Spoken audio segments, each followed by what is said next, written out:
in this association. And I know football is obviously near and dear to you, but as a coaches association, I just want to personally thank you. So let's give Brian and ASAA a round of applause for their help with this one. And again, a reminder, I'm going to put a little plug in from the officiating perspective that we are short on officials statewide, not just football, but you can do your own. You do anyway, don't you? Well, there's got to be one competent ref. Obviously, I can't see, so I rely on what you tell me. And actually, truthfully, a couple years back, we were doing a game at Wasilla, and they ran a play, and we moved the chains, and the next thing I know is I got one of the officials telling me that, hey, I had a flag on the play. And I'm like, oh shit. Well, I don't even know where we were. And so by rule, we're not to use video. And so I went over to the Wasilla sideline and tried to explain, like, yeah, man, we screwed this up. We moved the chains. I don't even know where we were last play. And one of the coaches says, well, I got it here on video. I says, well, I don't want to watch it because I can't watch it. But if you'll tell me where the ball is or ball was, I will trust you.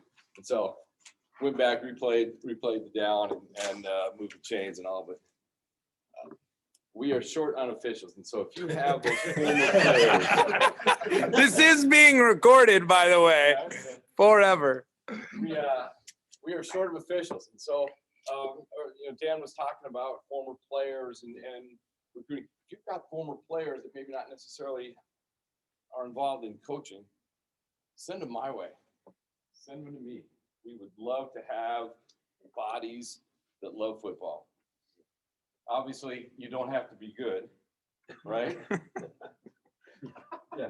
What would you say, like if I were to tell one of my former kids that, what would you say the weekly requirement of time is between training and once we get training on, we will been utilizing Zoom quite a bit. So from home once a week on Zoom, and as much football as you want.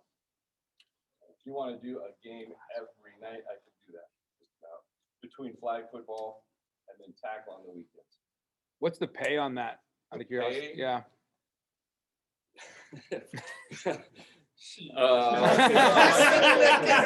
Well, that explained. No, I mean, it depends on what calls you want. yeah, right. Yeah. For a varsity game, we are at, I can't remember, it's about 85. Okay. And a JV game 75, and a flat or a C team game 55. About the same for flag games. We also need people to run our the clock operators, and they make between 45 and 50 a game. So maybe something that we can put out to some of our booster clubs and stuff is, hey, this is a need we have. There is money out there that in some people, for $45 they run a clock and go to the trainings and stuff. I think Absolutely. We can help promote that. Unfortunately, we are having to contract with the Peninsula guys because they have zero on the Peninsula. And so what that means is we will be sending a crew down south, at least one crew every weekend. And in order to kind of logistically make it a little more efficient in terms of cost, we will be overnighting those kinds of things and then doing a game the next day. So we're trying to do what we can to help out football around the state. But if you could help us out by providing us with some names of people that would enjoy the officiating perspective. Personally, I have a blast doing it. I absolutely love working with you on the sidelines. I know you yell at me once in a while, but I don't take it personal. That's him. I'm nice. No, I can tell you the story about Shaq a few years back when I think it was Landers that was pulled him off the field after Shaq didn't like a call I made. And the next thing I know, Shaq is he is waddled across the field to the hash mark on my sideline, and all I could do is just laugh. And I think Ryan, you were yelling at him before he realized where he was, and he turns around and gets the heck. So basically a Friday night for Duncan Shackelford. Yeah. Landers yelling at him because he doesn't know where he is. Yeah. Yeah, and his toes like.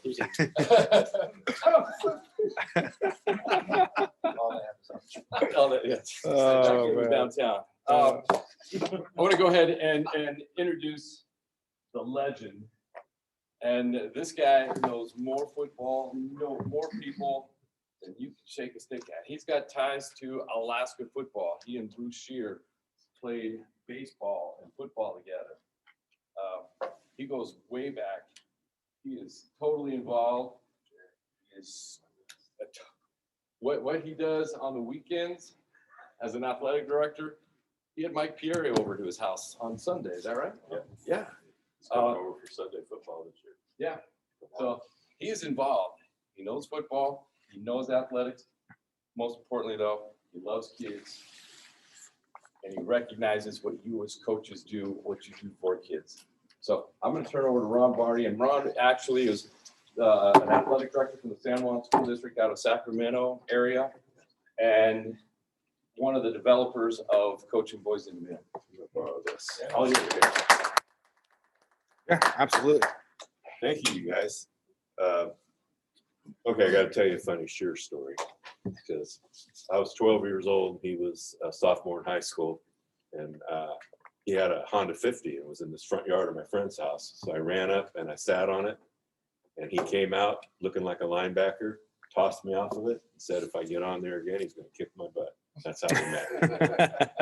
I didn't see him again because I avoided him because I didn't want to die. So freshman year, I was about the size I am now, not as much weight, but about the size I am now. So they asked me if I want to play JV football at my school instead of freshman. I said, yeah. I was a pretty good athlete. So I'm in the locker room, but it's before school starts, a couple weeks before school starts. So we had just football only. So I'm in the locker room standing there, and here comes Bruce walking right at me. I moved up against the lockers like this and just waited to die. I thought he was going to kill me. And he walks up and he goes, "Hey," he goes, "I heard you're pretty good." And I go, "Well, I'm trying." He goes, "All right, I got your back." So that's kind of how I met him. And my whole life, even though when he moved up to Alaska, well, before he moved up to Alaska, he was coaching in the district that I'm the AD of right now. And we were both coaching at different high schools. And he had the opportunity to go to Kenai. And he was really excited about it. He had just gotten married, and he was just, all excited. And he wanted me to go with him. And I almost did, I'll be honest with you. I almost did. And maybe I'd be sitting out there with you today. But the reason I didn't at the time, I was a young guy and I wasn't married, and I just wasn't sure, if it was a good move at the time. And so I ended up staying, and he ended up coming up here, and we stayed in touch the whole time he was here. In fact, we talk once a month now, and when we talk, it's usually an hour or more. He's in Washington, as you know. So he's a good footballer, and he mentored me along the way, just so you know. So the other thing I want to share with you is I'm from California, and I love where I live. We have lots of issues and problems like everybody does, but I think we have more. Sometimes I consider us the soft state. And one of the reasons I love coming up here is I look out here and I see all this grit and toughness. And I don't mean necessarily tough in a fight. I mean, although you probably are. But what I mean by that is I just think you guys know how to live. You know how to coach. You give it your all, and I can see it here. I can feel the passion. I can feel the energy. So that's a compliment to all you guys. And but at the same time, it's reality to me. Okay, so I feel like Alaska is my second home because I've been up here about 12 times now in the last 9 or 10 years. And I've been doing these things all over the state. And I hope it makes a difference. I know it does. I know it has here because I've seen some of the statistics. When I first started, the governor was really involved, and I got to meet him, and I can't even remember his name right now, but I think it was here in Anchorage, actually. And we had our first group of coaches come through, and we felt like it was successful. But I still remember the stats they put up on the board, and it was overwhelming. And then about 2 years ago, I got contacted by the governor's office, just wanted to share with us the stats and how the stats had changed just a little bit for the better. Not a little bit, a lot for the better. And we're not saying coaching boys and the men was the reason, but I guarantee you, I bet it was part of the reason. And because before a young man or even a young lady, because I'll tell you what, I'll share that with you too. This is for men, but women can be involved in this too. Everybody's involved in this, including parents and everybody else. But before you get older, you're willing to change and you're willing to learn. But when you get into your 20s, it's hard to change. So if a person's on a bad path, they don't change easily, and percentage-wise, they don't. But when we have them in high school, at the high school level or the junior high level, we can make those kids will change if they have good leadership, mentorship, motivation, and like my new best friend who I just met, besides Brian. I'll tell you, I got to finally see Brian, but I got a lot of respect for him. Okay, but Tim, I met him in the airport. Now it's been I don't know, about 48 hours ago, I guess. You know, that talk he gave yesterday, you guys, I thought was awesome, and it's in alignment with everything we do. And what he said, I believed 100% of everything he had to say, and he's right on. You got to love your kids. You got to take care of them. You got to mentor them. You know. And then you have to have some kind of system in place or develop systems that work, okay, for you and them. And sometimes you have to change them in the middle of the road because it's not working. You can't be afraid to make a change. Sometimes in education and coaching, we get caught up in schemes. You know, I'm going to run this scheme. Why? Because it's what I believe in. Okay, there's nothing wrong with that. But what if your talent doesn't allow you to run that scheme? One of the things I learned in coaching was I changed schemes quite often I coached 38 years before I was sort of retired. Then I came back and I'm coaching all-star games now.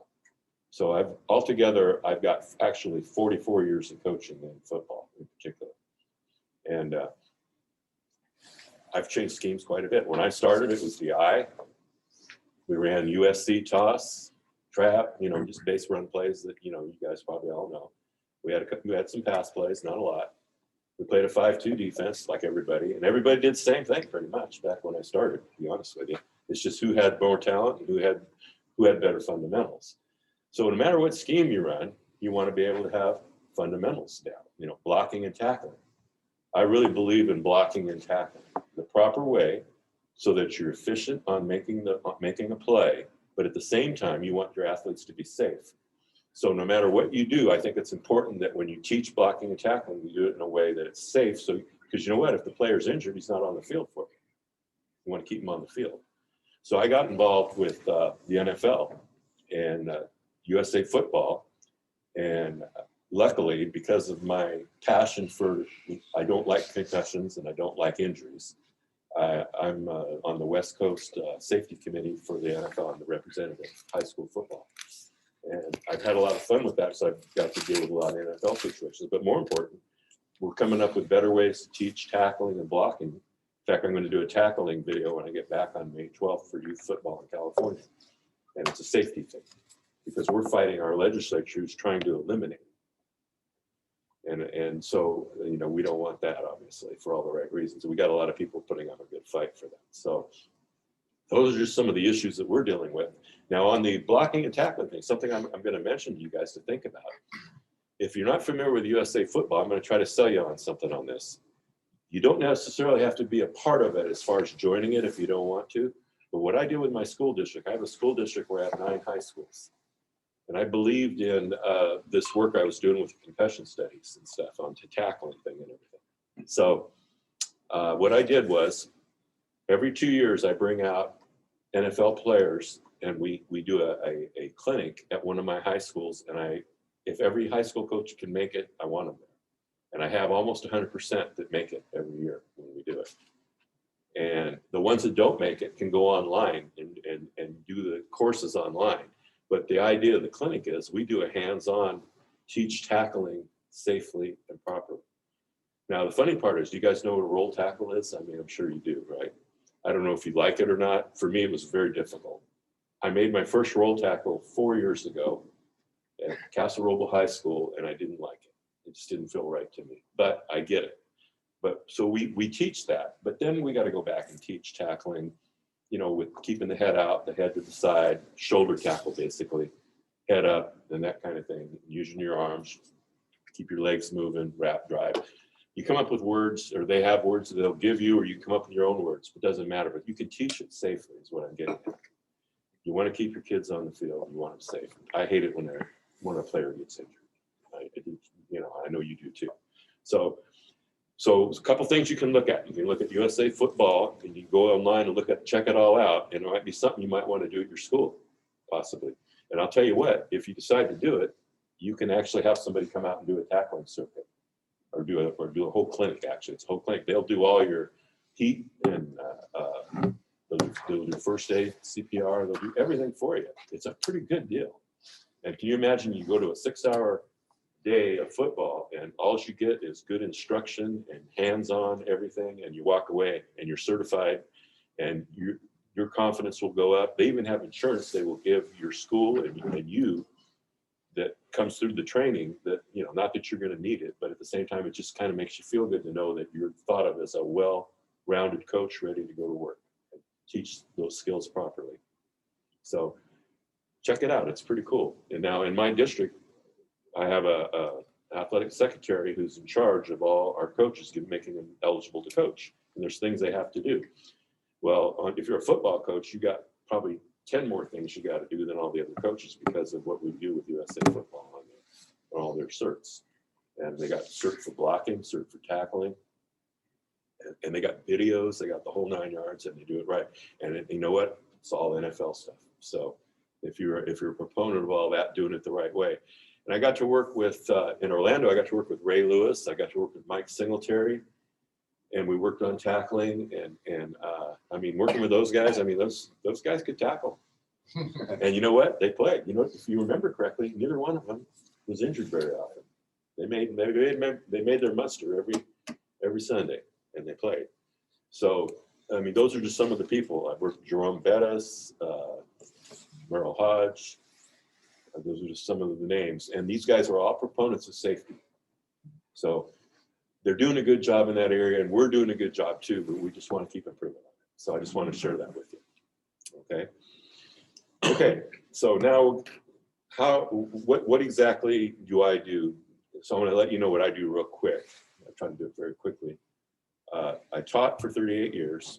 I taught everything you can imagine: driver's ed, driver's training, all that stuff. I was a PE major, but when we started teaching, you had to be multiple. I had like 4 different classes of different things. I taught weight training the whole way through, still do weight training. I go to the gym every day. I haven't missed the gym, even with COVID, until I came up here. It feels weird not to work out, but I guess I'm probably doing my body some good for a change by not doing it. We can go down, get a session in. Yeah, I'll tell you, I love the gym. I love working out, and you know what? I was working out before there were weights in there wasn't even weight rooms. I was a weird guy. I was doing push-ups and this. I do 1,000 push-ups a day, Norm. I did 700 yesterday in my hotel. I usually do 1,000. I didn't have time, but it's just I got weird mental discipline that way. So that's what I loved about football. But I got all that from football, the discipline of that. And during my 38 years, I coached football. I still am. I coached baseball for 32 years, I think it was 32. Basketball for 8. I have 3 section championships in baseball and 3 in football, which are the size of our section is like, I don't know, 2 or 3 million, something like that. So it's like winning a state championship in most states around the country. So those were big accomplishments for us. And then a couple times we were second in the state in football twice, and we were first in the state in baseball once. So we had some good things happening. I had one guy make it to the major leagues in baseball, which was really fun, but he was also the quarterback in football and the point guard in basketball, and he was 160 pounds. So size doesn't matter. You can be successful. I love to tell that story. Joe Inglet is his name. Played with the Cleveland Indians, Toronto Blue Jays, Milwaukee Brewers. And, they're great stories. And I think when you coach for a long time, you're going to have a lot of great stories about coaches and interaction between you as a coach and your athletes. And one of the things that Brian and Tim and I have been doing, we've been sharing lots of stories because we're older, and I'm really old. They're not that old, but I'm pretty old. So you share stories, and those stories are what make you realize what you do. Now, one of the things that I want to share with you, wins, we were talking about wins and losses, and how important it is to win.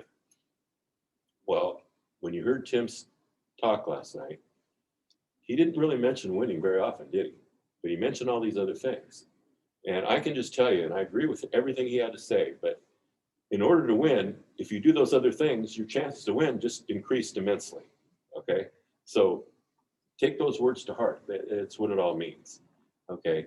And getting to, I think one of the things I enjoyed what he said yesterday was how he spends 30 minutes with each player, finding out who they are, what's going on, what's happening in their lives. And they may not tell you everything at first, but eventually they will. And, you know, and now you got them. They'll do whatever you need them to do, and they'll work hard, and they'll work together, they'll work for each other. And like he said, everybody is looking for something to belong to. You know, he mentioned the Hell's Angel thing. I think that's a great analogy. I think we can really understand that, because who wants to be a Hell's Angel, right?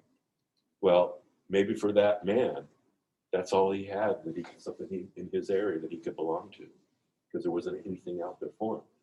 Okay, I happen to know a couple Hell's Angels that are no longer with us because they chose to be Hell's Angels. They were good guys, like you and me, but that's the group they chose to be with instead of something better, maybe where they had a better chance to survive.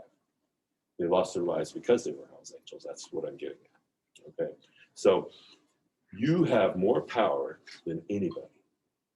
Okay, every one of you are so powerful. You're the Superman of the planet, because you are going to have all those young minds, and you're going to be able to get them to do things and get to see things. You're going to be teaching them. You're going to be bringing them up, morals, values, discipline, teamwork, caring for each other, all those things that Tim talked about. Okay. So yes, I am honored to be here in front of you today, because you're the best men on the planet. Okay. Now, excuse me for a minute, because I'm going to kind of shoot from the hip a little bit. I have a lot of passion normally. Hopefully I will today. How did I get into this thing? Okay, that's an interesting thing too. So one day, somebody called me up on the phone, and I don't even know who it was, and they said they're doing this new project called Coaching Boys into Men. We thought maybe you'd be interested in doing it. So like a typical coach or teacher, I said, I don't have time. I'm too busy. I just got too much going on. Well, can we send you something and take a look at it? And we just went out and said, okay, yeah, no big deal. So they sent it to me. I looked at it, and then I realized kind of what it was, and I got a little interested in it. And I said, you know, let me take a look at it. And basically what it is, it's a program that specifies one particular thing, and it's through Futures Without Violence, and it's, you know, preventing violence against women. And I like to put children in there too, because we get into all that, okay? And it's to teach men to be good men, and to teach them, you know, skills, mental skills, give them something solid they can live with to develop their own personality. And if you can do that, it's preventative. Why wait until it happens when you can take care of it before it happens, and so it never happens? And that's what this program is designed to do. But it's much greater than that. Now, I would not have never known that, except I was the guinea pig coach that did it around the country. It was the University of Pittsburgh and UC Davis out of Davis, California. They programmed together to come up with this whole thing. So I decided to do it. And the other reason I decided to do it, I was married once to a woman who was abused between the ages of 7 and 13.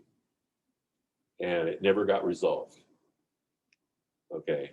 And it's basically made her life miserable her whole life. It's probably why, that's why we're not married.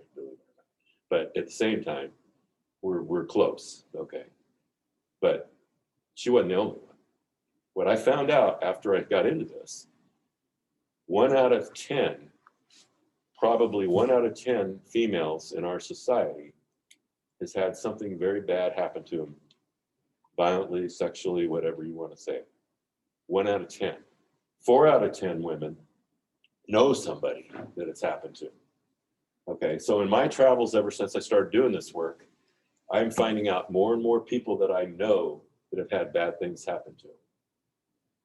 And because people don't say anything, especially when I grew up, they didn't say anything. People from my class, my era, I'm finding out a bunch of them, things that happened to. They've reached out to me. And whoa. So One of the reasons I do this is for them. And you know what? It helps them.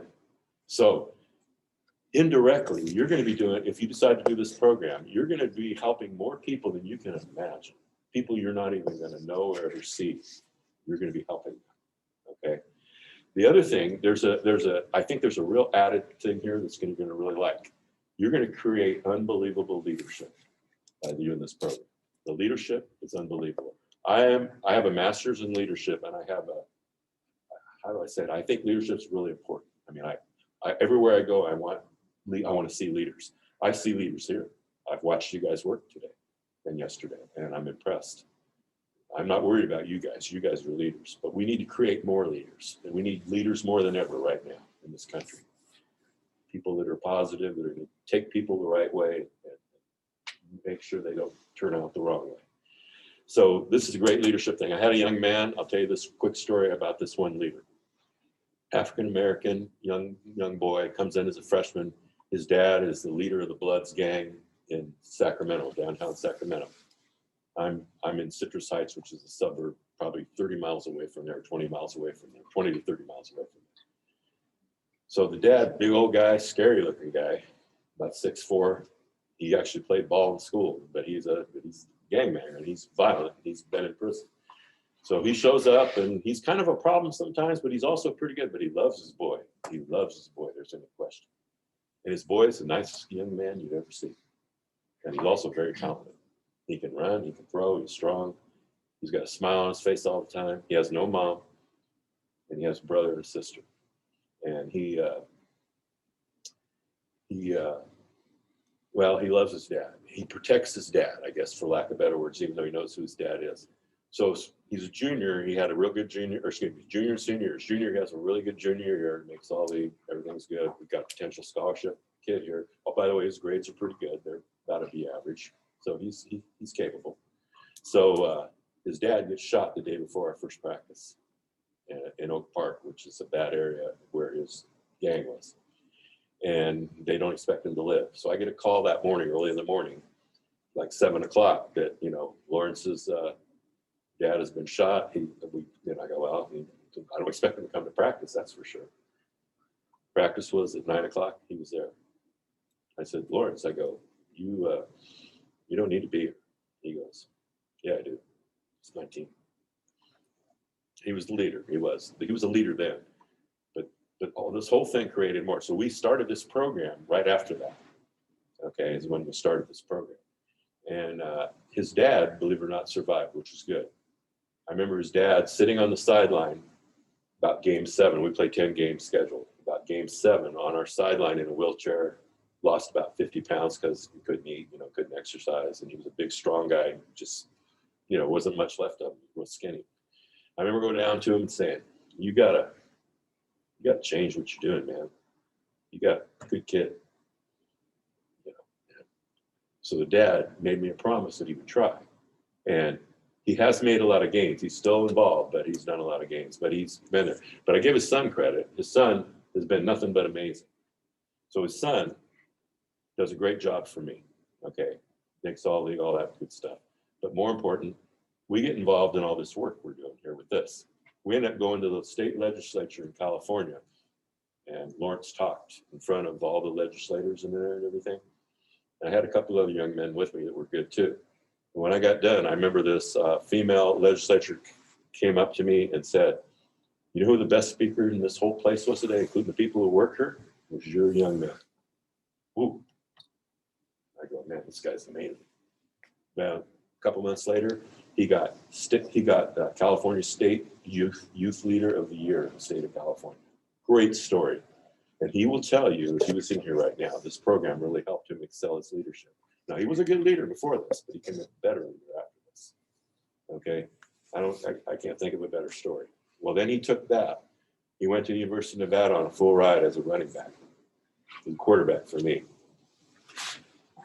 About a couple days into it, he blew his knee out. He was the second string tailback after a couple days of practice. Coach Hall just loved him. Blew his knee out, couldn't play, had major surgery, and didn't want to hang out. So he came back here, played at AR, American River Junior College, for got actually 2 years in, then he went to New Mexico. And when he got to New Mexico, played linebacker, by the way, went to linebacker and took this program and worked it with his team. And they had a lot of success. And I had the coach call me and thank me for sending him such a man.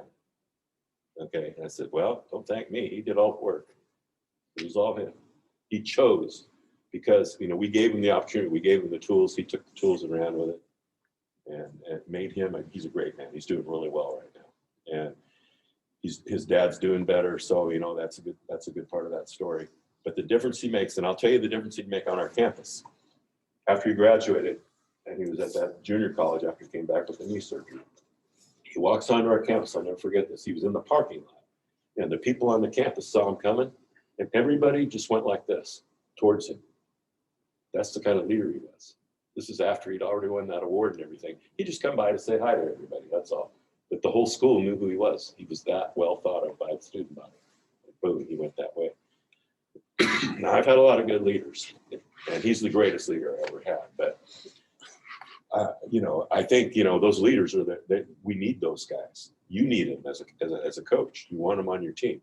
So this program will help you develop that. That is the caveat that goes with this. I think it's kind of a hidden secret. Okay, the other secret is change the culture of a whole campus. Okay, I had no idea what I was doing. I was naive.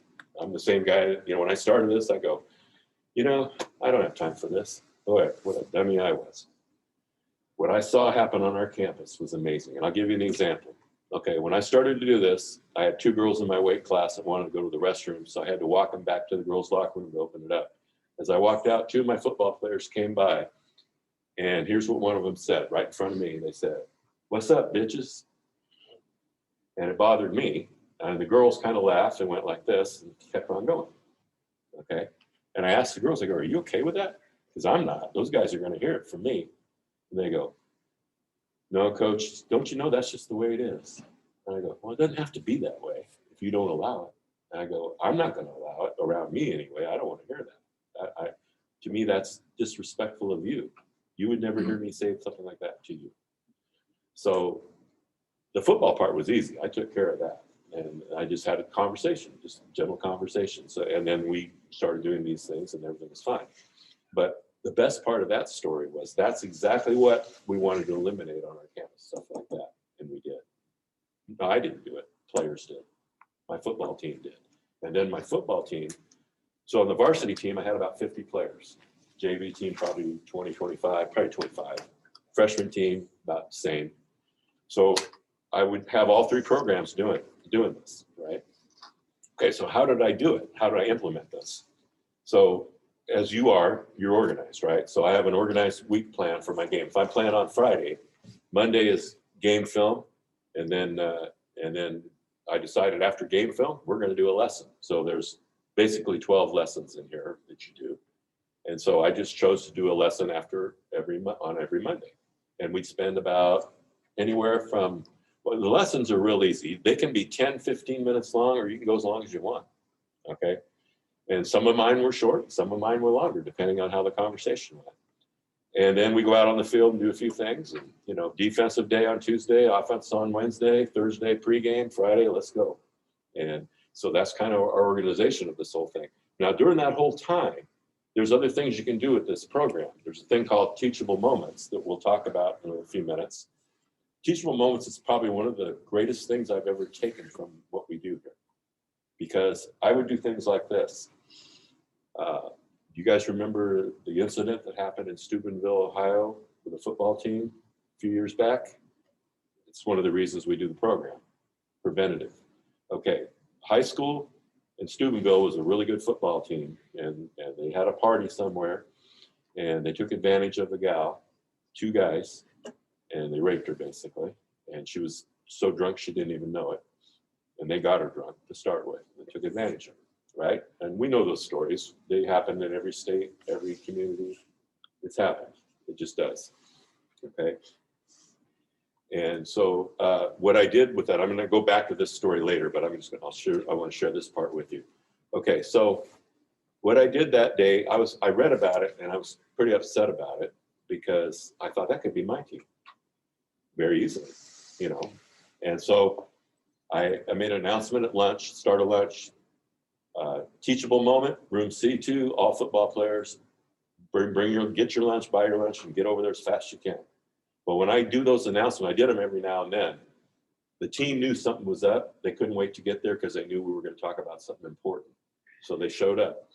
And that particular day, I noticed there wasn't enough room in the room for all the football players. Some of them were outside, and then all of a sudden the rest of the school came outside. A lot of the rest of the school, it was just packed. And the principal's like, "What the heck's going on?" I think there's a fight going on or something. He shows up, and we got all these people hanging around the room, and I'm in there talking about the incident, what happened.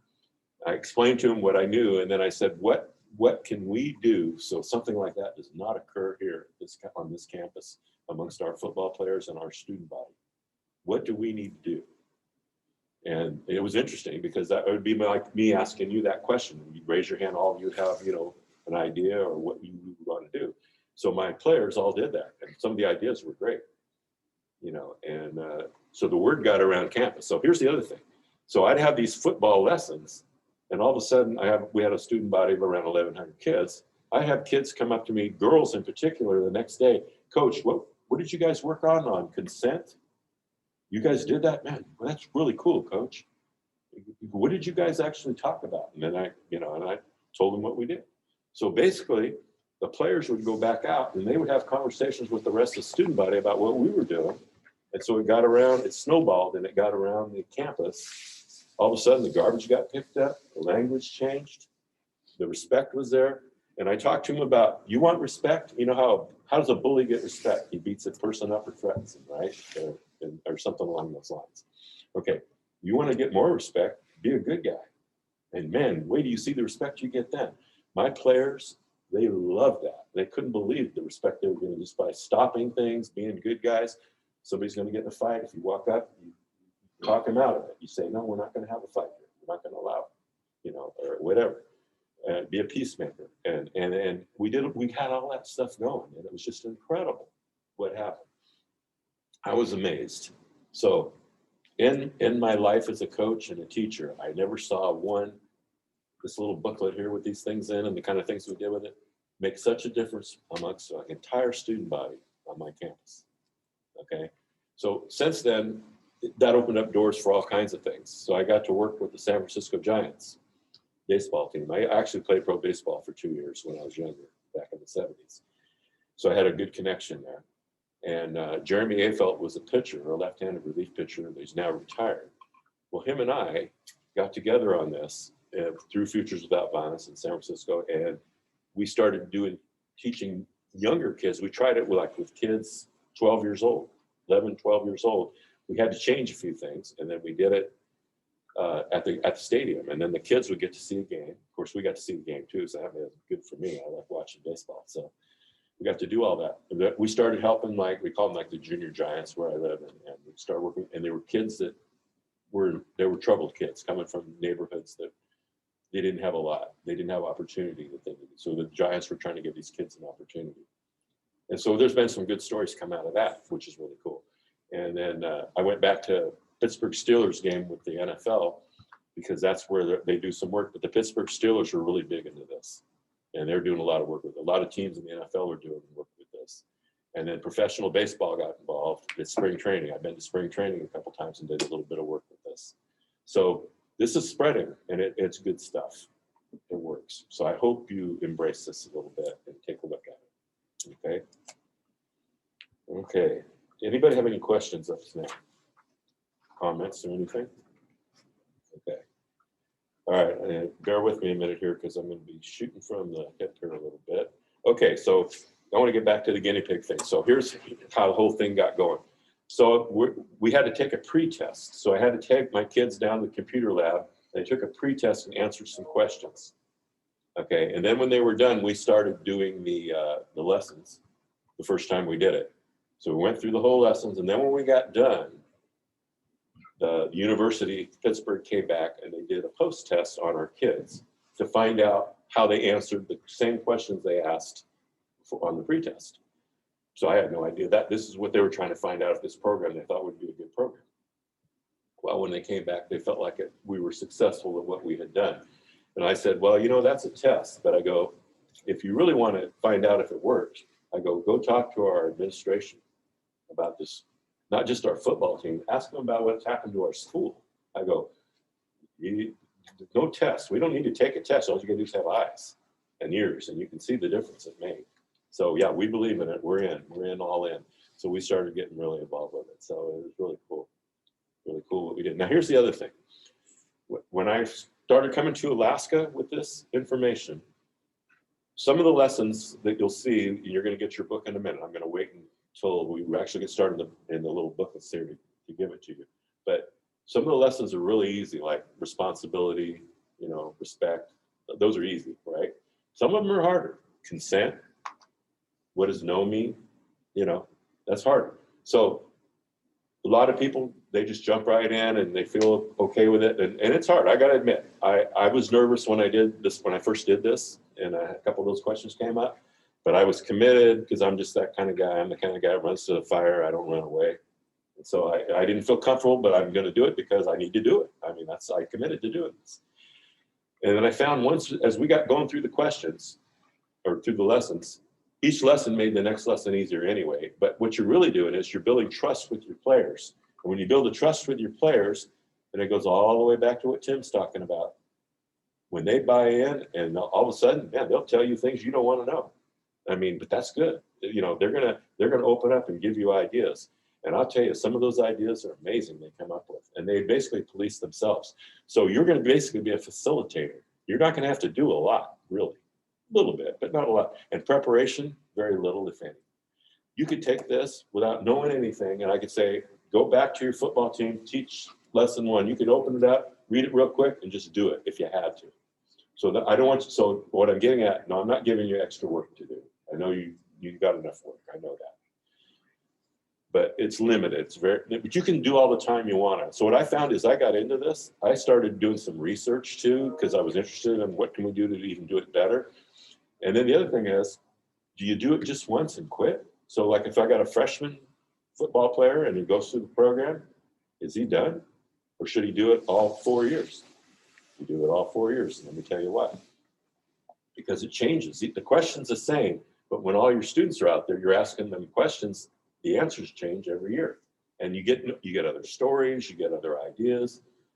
So the other thing is, you'll find that your kids that go through for 4 years, they're going to walk away, and first of all, they're going to learn so much, and they'll tell you, I learned something every year different, even though it was the same question. You know, we did that test, so it's just really good. And what they walk away with is the reward for you and them when you see where they're at.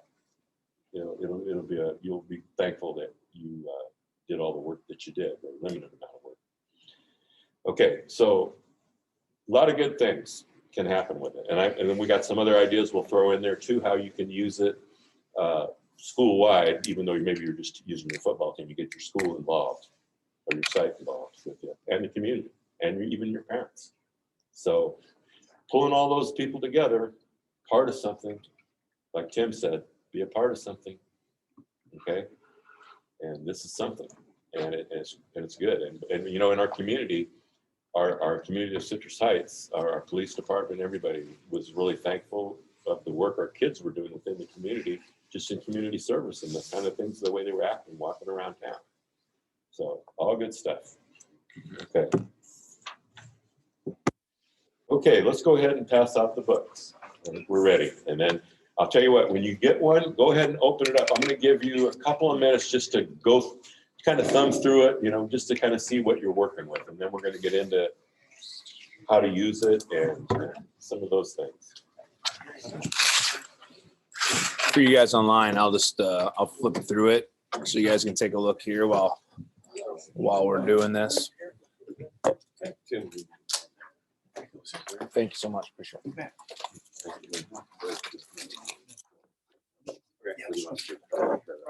Brian, do you have one more?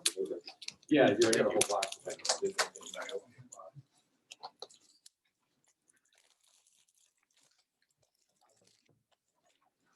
That plastic started to get off. Yeah.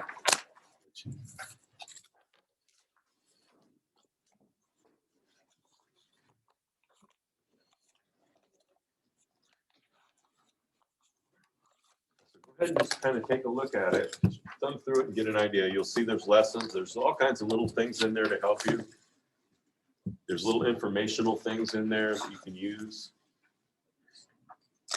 Okay, another thing I'm going to mention too, you can change anything you want, okay? You don't have to go by this exactly. I mean, that's not, you know, we're not robots either. And something I always tell coaches when I have talk to coaches, coach your personality. Be who you are. You know, I can't be Belichick, wouldn't want to be, but I like him, I respect him, but I wouldn't want to be his personality, is what I'm getting at. So in other words, whoever you are, that's who you need to be, because your players, they know who you are. And so be who you are. And everybody would do it different. So like if we videotaped every single person teaching whatever, say we gave you a football play to put in, you'd all get it in, I know that, but you'd all do it a different way. And you'd say it a different way, maybe even use different terminology. That's okay. Doesn't matter. So, you know, that's a good lesson to remember too. You can't be yourself. Be yourself. Very critical.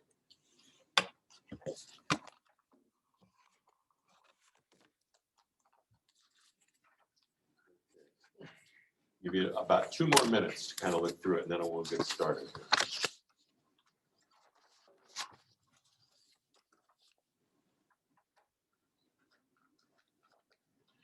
So, by the way, you know, I did some work in Juneau over the years too, and there's a basketball coach there named Robert Casperson. He does a really good job with this. And so I was in San Francisco, and by the way, here's some of the people that got involved with this. Just so you know, I was at a convention for kind of all the work we're doing against violence. My hero was Willie Mays.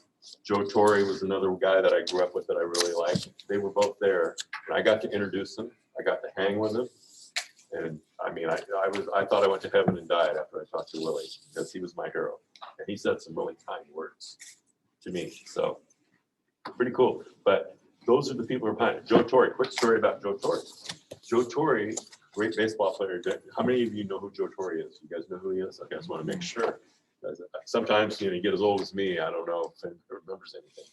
But Joe Torre was a great player, but he's also a good manager, and he also had a lot to do with management of the whole baseball MLB, the whole thing. He was involved in discipline and all that kind of stuff. When he was a kid, he was an Italian immigrant family, and he had problems with people picking on him, this and that. Then he'd go home and his dad would beat him up and beat his mom up.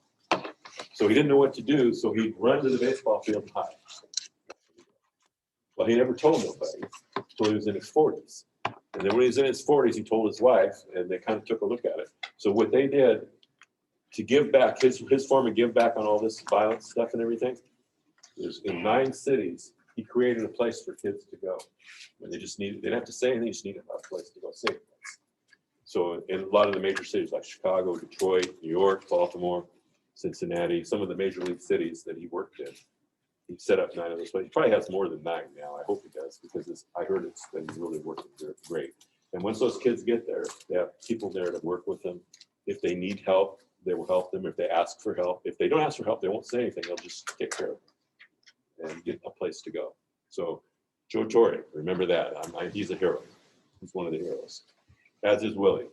Now, Willie Mays, one thing about him that if you didn't know, besides being, in my opinion, the greatest player that ever played, he's a great man, a great leader, one of the great leaders too. Silent leader, does not a big loudmouth. He's just a good leader.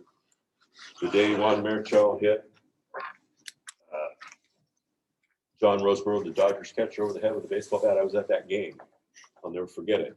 We were in shock. My buddy had one of them cameras where we take the picture and it comes out. He still got it. Well, you know who took care of that? It was a mall. There was a brawl like you wouldn't believe, about ready to start, right around between first base and the catcher. And Willie Mays just walked out there and said, "No, we're not going to do this." And everybody stopped on both sides. I mean, it was a classic. It was a classic leadership, good leadership. Well, anyway, Willie didn't trust adults, but you know who he loved? The kids. So if you ever read stories about him, he would go before the game and be out playing stickball in front of the stadium with the kids. And sometimes he'd almost be late because he couldn't leave the kids. I love it. So there's some great leaders out there, and you're going to be developing more and more as we go. Okay, All right, let's go ahead and get started here. Now, the first thing I would advise you to do, if you were interested in the program, you're gonna take this playbook. This playbook is just kind of like it's a resource, but it also gives you a little bit of background on what you're getting into. And it gives you some things you can use, okay? Because what you're gonna end up doing, you're gonna have to talk to your kids, right? You're not just gonna walk in and just say, hey, we're doing this today. Before you do that, you're gonna wanna do like a pre-season speech. That's what they call it. You just need to let them know what we're gonna do. You're gonna say, hey, we're gonna do something that I've looked into and I think it's gonna be really good for all of us, good for our school, good for you guys. We're gonna try to develop some leadership. You know, whatever it is that you wanna tell them. Now, they'll even give you a speech. There's a speech in here that you can use if you wanna use it. They'll do everything for you. You don't have to do anything. But I think it's important that you do it the way you wanna do it and you do it from your heart, because those players are gonna see that. When they see you speaking and you're serious about what you're talking about, they're gonna buy it. Okay, you want them to buy into what you're trying to get them to understand.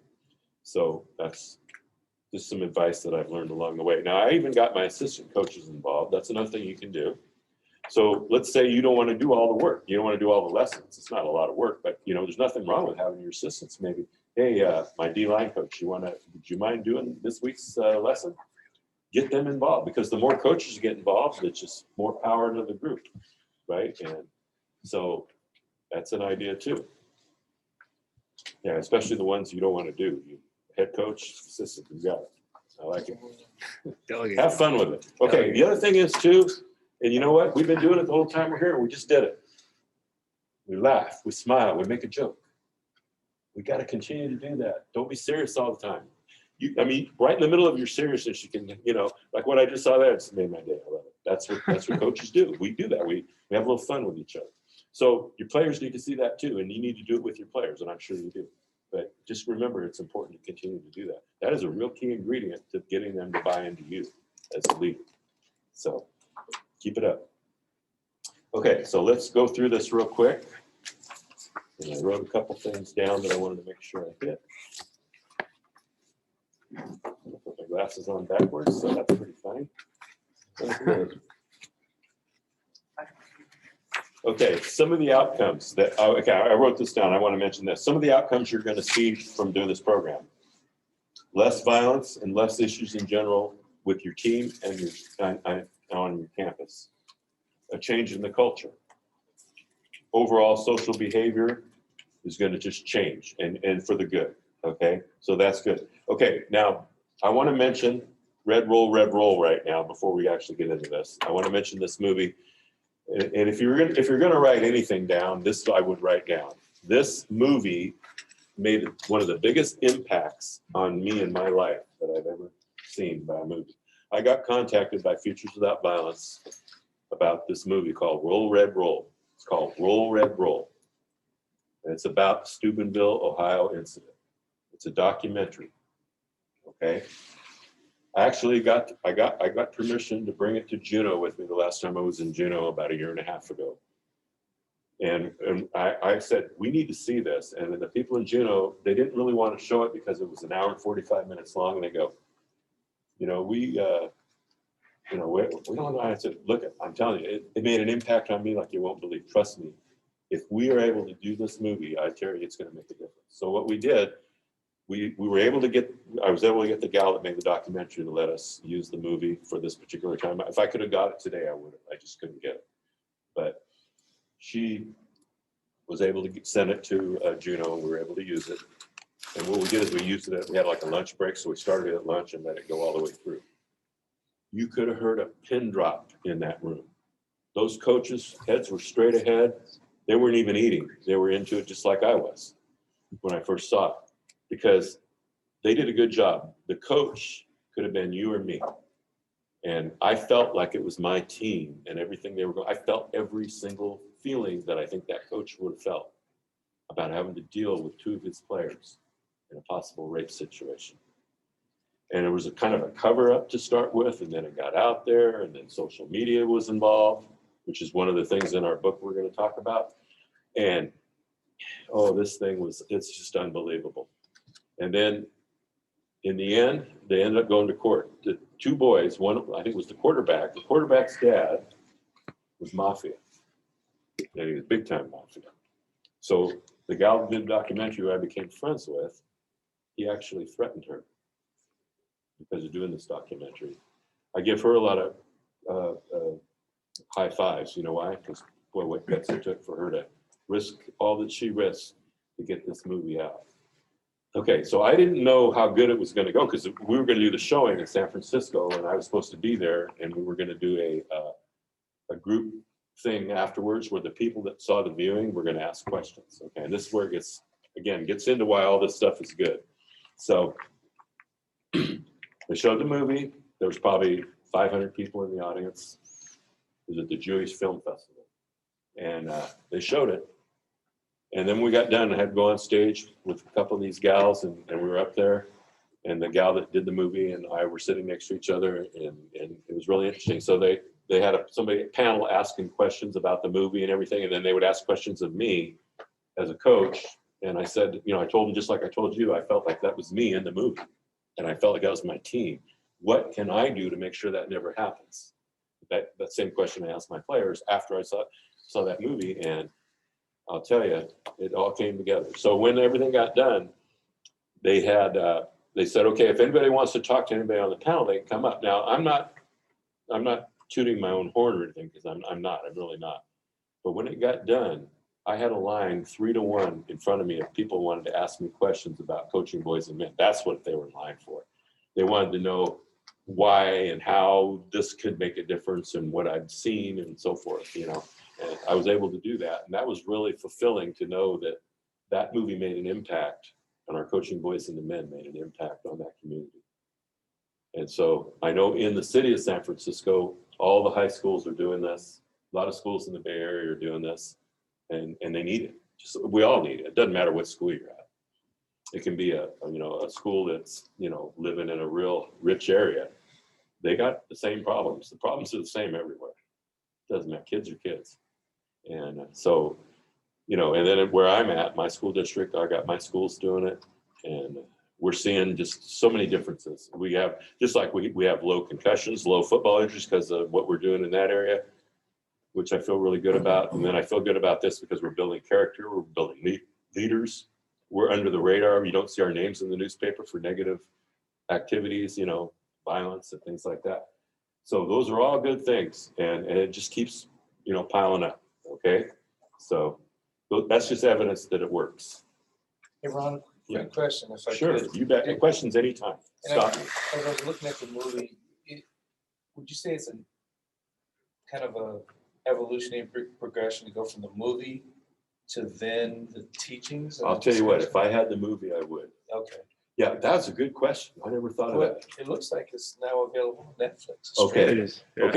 Okay, promise me this. If you get a chance, just try and watch it. And then you know what I would love? I'll give you my email. I just want some feedback, what you think. I'm curious what you think. Because every coach I've ever talked to that has seen this movie has said it changed their lives on what they're doing and why they're going to do it a little differently maybe, or at least add something. They're going to work on these kids so they don't get caught up in these things. So it's called Red Roll. I'm going to give you my email right now if you got something to write on, so you can have it. You can email me anytime. I'm 24/7, 365. That's the way. I don't work. I just do what I do. I don't consider this work. Any of this stuff. Coaching, teaching. Confucius say, he who loves what they do, don't work day in life. I agree with that. And just like you guys, you guys are putting in all this extra time. This isn't work. We're doing what we do. Okay, my email is rbarney, Barney, just how it sounds, at San Juan, SAN, separate word, JUAN.edu. And if you get a chance to watch this movie, I would you don't have to say a lot, just say, hey, you're right, it was good. I just want to know what you think. I'm just going to keep a little tally sheet because I just want to know. And maybe I can use some of this to help us to get more funds and things like that. Because I was getting back to Robert. Robert did a really good job with this program. And he came up with an idea too that really worked good. One of his ideas was we ended up with 4 of his basketball boys, and we had a panel one lunch. And we started doing it a couple of different times. We did it in Juneau. where the panel would come up at lunch, and then you guys and the panel would go back and forth. You'd have questions for the boys on why they liked the program or what they didn't like, or how did they use it, or what, what about this lesson? And that was really good for the coaches to see those kids. But you know who else it was good for? Those 4 kids he always had up there, didn't matter who they were. Man, it was amazing. You could see the leadership. You could see the development. You could see the character that you're going to help them to get to by just doing the program. So I'll never forget the character. So a funny story, I'm down in San Francisco at another convention for what we do. And the CEO, who's like my mom, she's a little bit older than me, so I call her my mom. But she's really thankful we got the program going. And I go, listen, there's this one coach in Alaska that I know because I mentored him years ago in this particular area, and he has just done a fantastic job in the Juneau area. And I think he needs an award. Now, about that time, I heard they were maybe going to cut funds up there too. And I was concerned about that. So I told the CEO, I said, you know the good work that Alaskans are doing the program. I go, it's amazing, man. I go, we don't want them to be able to not be able to do the program. And number one, but I go, number two, I go, we got a coach who deserves an award. So what we do every year in San Francisco at the Giants game, we have a day called Knockout Violence. Okay.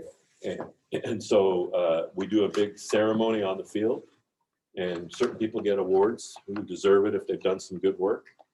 So we had Vita Blue down there one day. Well, we had believe it or not, Barry Bonds was there one day. Different people that have showed up at these awards. But I got Robert to fly into Sacramento, and I helped him out and gave him a day of fun, took him around and everything. So he had a blast. He brought his 2 daughters with him, and then we met in San Francisco. And for the state of Alaska, this was good too. I mean, I was so enjoying this from my standpoint. But we were on the field, and Robert got his award, and they just said some of the nicest words about the state of Alaska and the stuff that goes on up here and what you guys are doing. And I tell you what, it was awesome. Now, the good news is I found out after the fact that the funds continued and they got more funds, which was really good. So I give Robert credit for all that, because he's worked hard. He's worked really hard with his program to run this thing. And he's mentored some people in Southeast Alaska. He's done a good job. So, and I'll tell you what, I would love to continue the award things too, as we get going through this thing. And if somebody thinks maybe, you're interested in maybe we want to get an award, I will put somebody up for that award again. So I want to see it continue. And it's good for your state. It's good for you guys. It's good for your players, it's good for your schools, and it just increases productivity of goodness, which we want to do. Okay, so we're finally going to get into this now. Okay, so this is kind of like a supplement. I look at it as a supplement. So you're going to go through this and look at it and we'll just get an idea. Okay, it starts off with Dear Coach. Now, Dear Coach is just like, if you've never read anything, it just kind of tells you kind of what it's about. And, how you can use it and that kind of thing. And it's good, and it kind of motivates you to maybe do the program. And then in the introduction, it talks about how boys need role models and mentors, teachers and coaches to give them the guidance that will help them grow into healthy young men, which is, we know we're doing it anyway. This just gives you more tools in your shed to use to get to that point. So it's all good stuff. It'll have some quotes in here along the way too from different coaches you may know from various things. I mean, there's a quote here on section 1 from Dick Vitale, who's former coach of the Pistons and is now a sports commentator. Masters of communication. It's our responsibility to lead, instruct, and inspire young athletes. And he's right. That's what we do. Hey, wins. You notice winning was never mentioned again? If you talk to the great coaches, they never really mention winning. They always talk about all these other things that lead to winning. Tony Dungy is one of my favorite guys. I got to meet him in Orlando. He may have the most positive outlook on bringing character into your sport. He never talks about winning. He just talks about, the team. He talks about the individual. He talks about loving each other. Faith is big to him too. And he does all those things, and he creates an atmosphere and a place for their players to just blossom. Okay, and the guy the DB coach at the time, I always forget his name, but he's University of Arizona head coach, I believe, right now. Tampa 2 that everybody, you know, runs. I actually stole the Tampa 2 from him in 1988. I was in a clinic. I got his phone number and I took it and I redesigned it and did some things and I stayed in contact with him. It was really cool. But he always, even he, part of that same program, he never wanted to talk right away about the, you know, the coverage stuff and all that and what they were trying to do. He was always talking about character and how we have to help these young men be better men, keep them from being violent, keep them from drugging and alcohol and shooting each other and just doing crazy stuff that ruin their lives. And so everywhere you go, you're hearing this now, and I think it's growing. This actually, we're at a tipping point. I think as you look, we do have a violence problem right now. We really do in our cities. And it's really important that we continue this. So maybe we have to take the tiger by the tail, you know, and go after this and prevent some of this stuff now.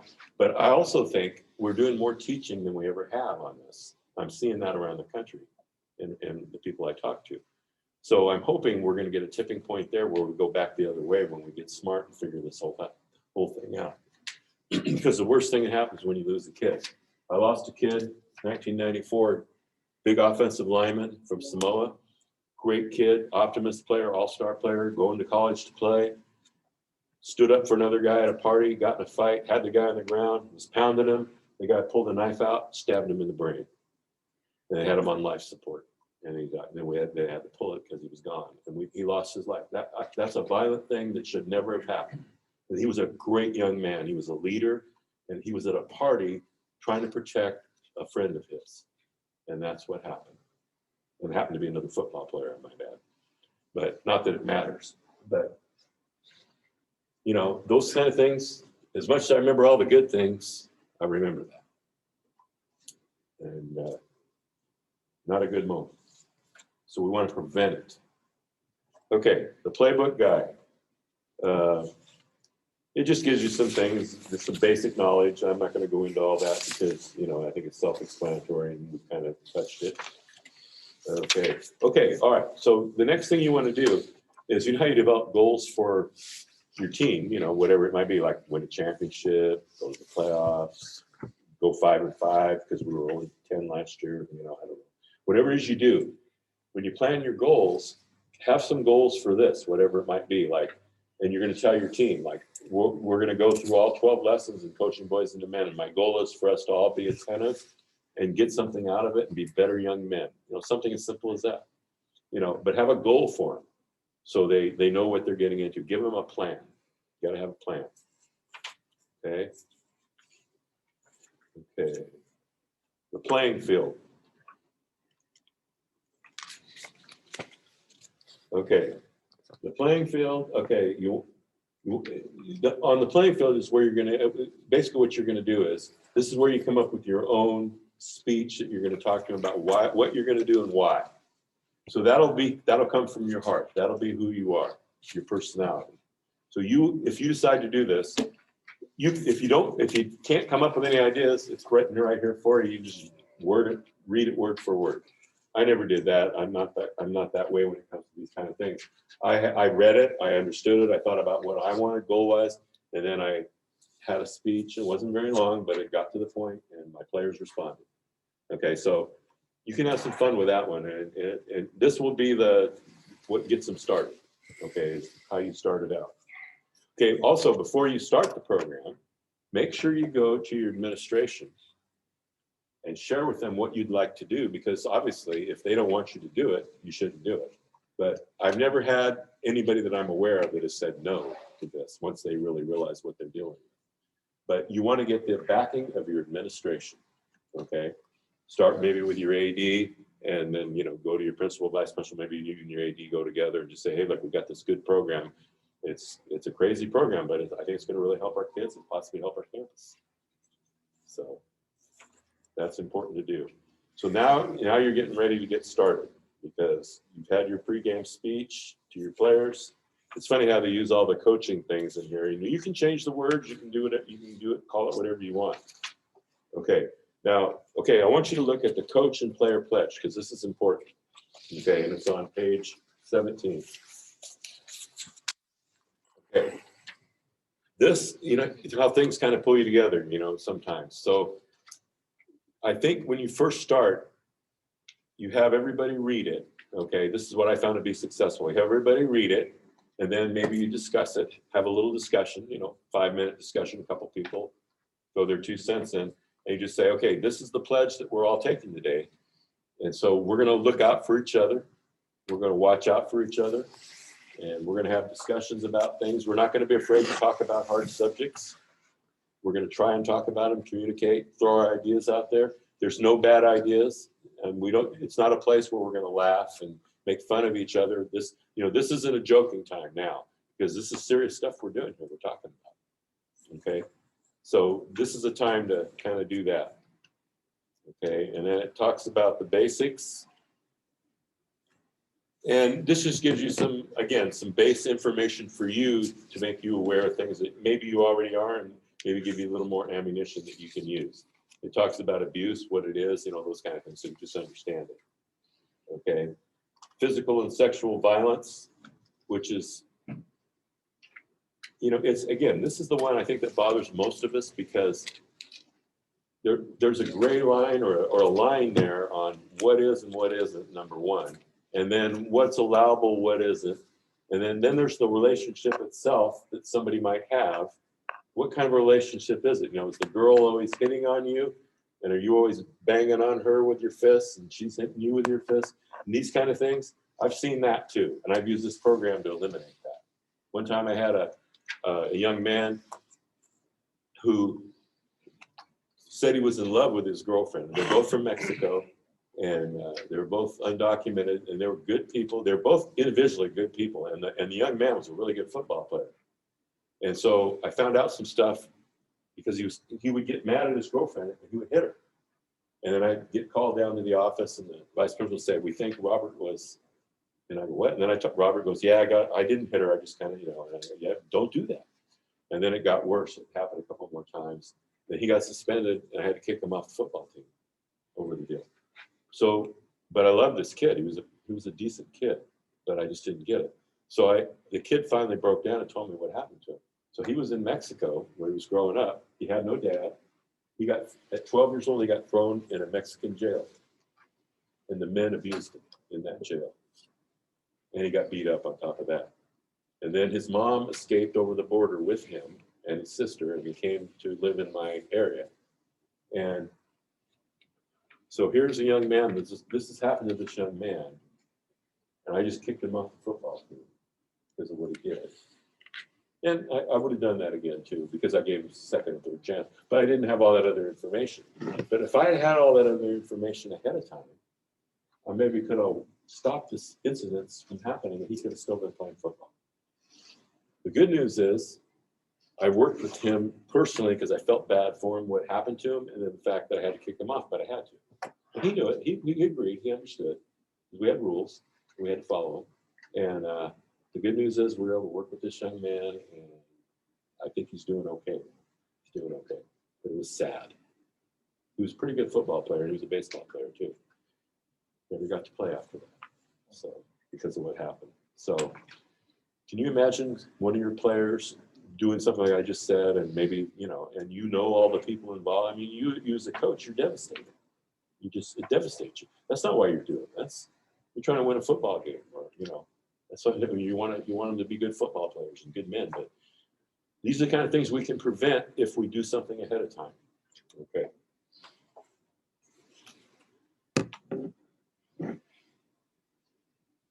Okay, so under the physical sexual violence thing, I want you just to read that to yourself real quick. It's real short, but I think that's real critical. This one really bothers me. This is the one we really got. I mean, this is my number one. I wish it wouldn't happen. You know, it's just really ugly, and it causes more problems for more people. So I just want to make sure you understand exactly what it is.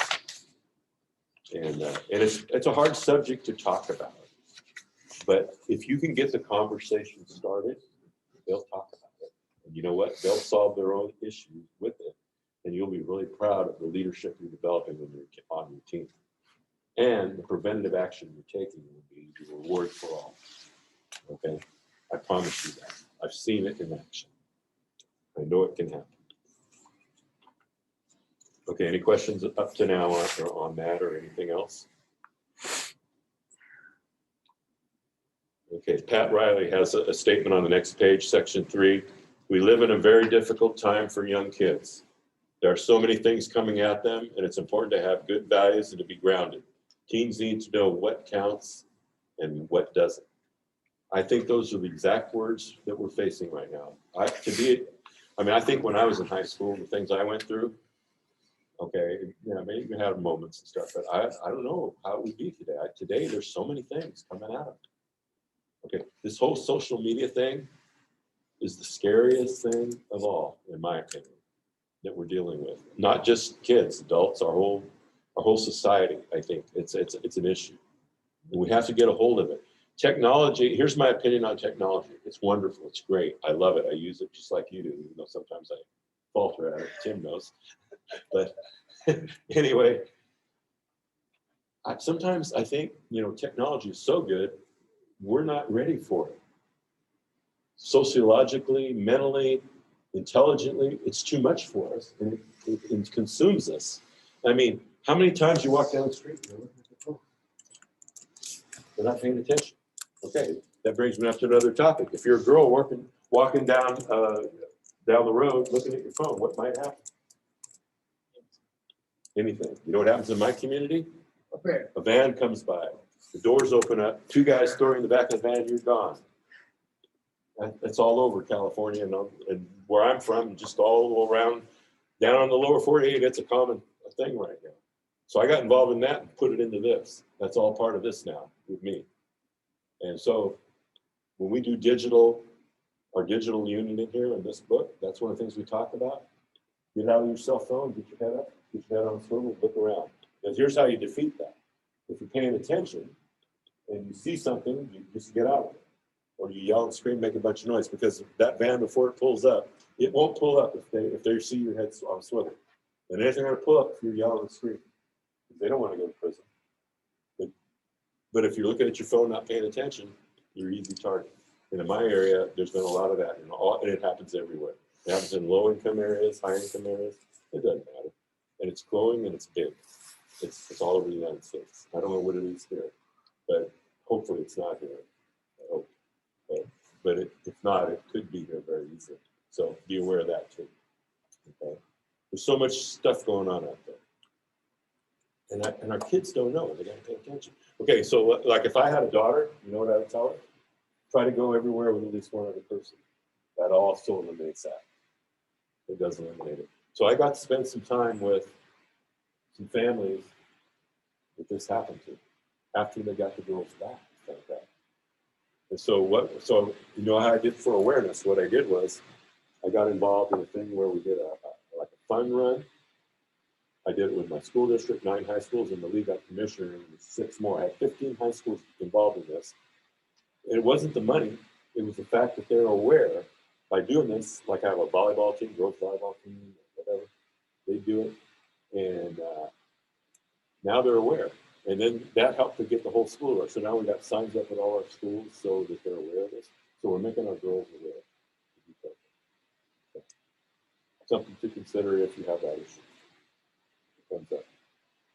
Okay. Moving on. Teachable moments, my favorite thing. Teachable moments. That is probably one of the greatest things I got out of this whole thing, because I've taken it to my own personal use, the way I like to use it, and I encourage you to use it any way you want.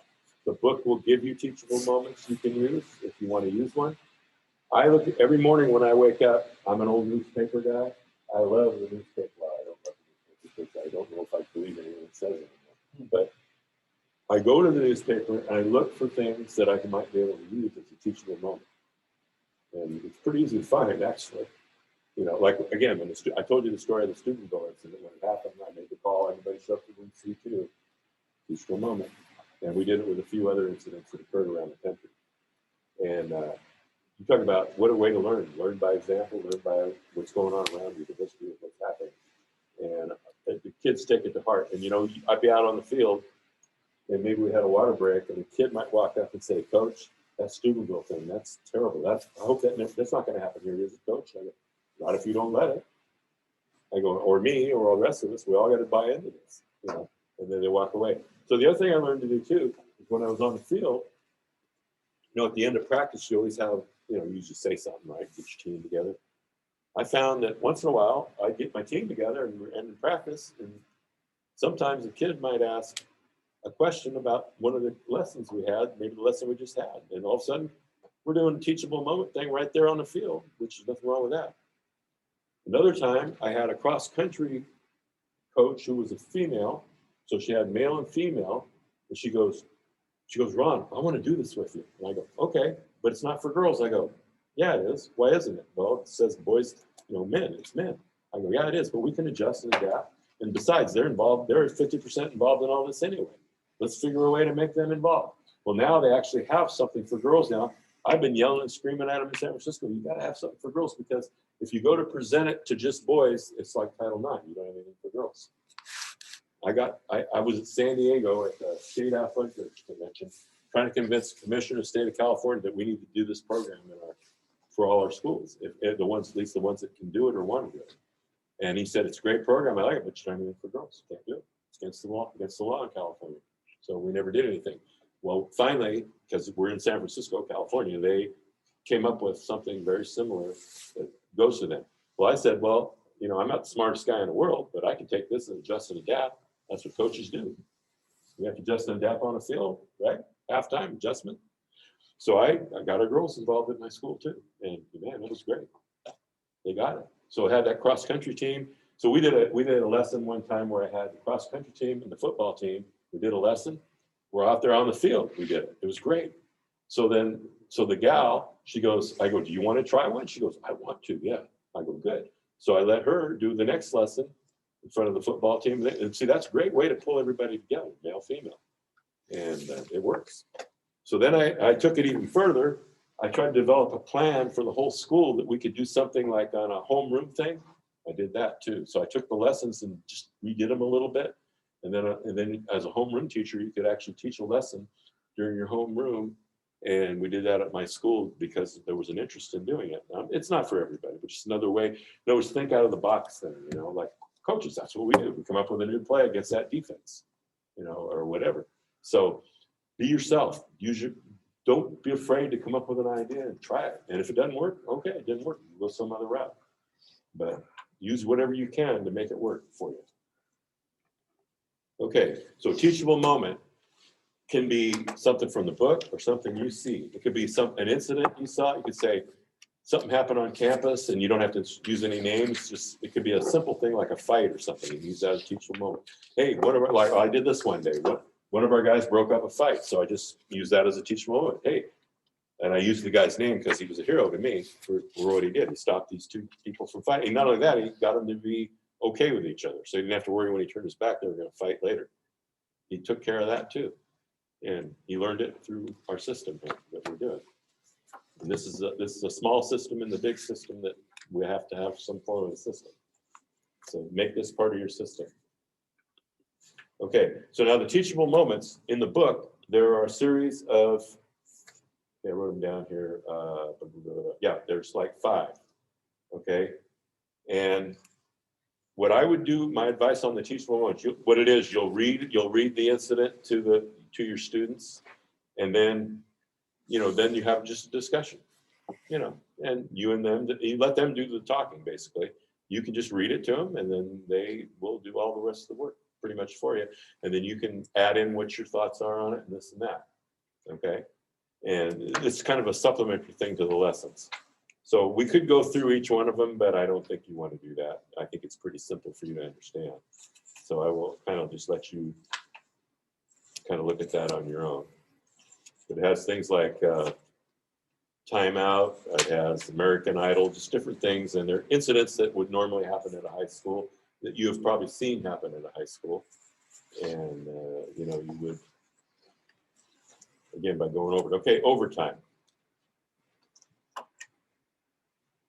like how they use all these athletic things. Okay, first of all, we have Doug Flutie here. Everybody likes Doug Flutie. There's nothing better than excelling at a game you love. There's nothing worse than thinking your accomplishments as a player outweigh your responsibilities as a person. Okay, and that goes back again some of the things that Tim brought out yesterday. The most important thing is what's the outcome of that player you're coaching when they leave your program. Less than 1% will probably get a scholarship. Okay, so are you teaching and coaching to the 1%? If you are, I think you ought to look in the mirror. Okay, there's nobody more important than the last guy on your roster and where he falls, 4th string, 3rd string. You know, we were talking earlier, we were talking about stories.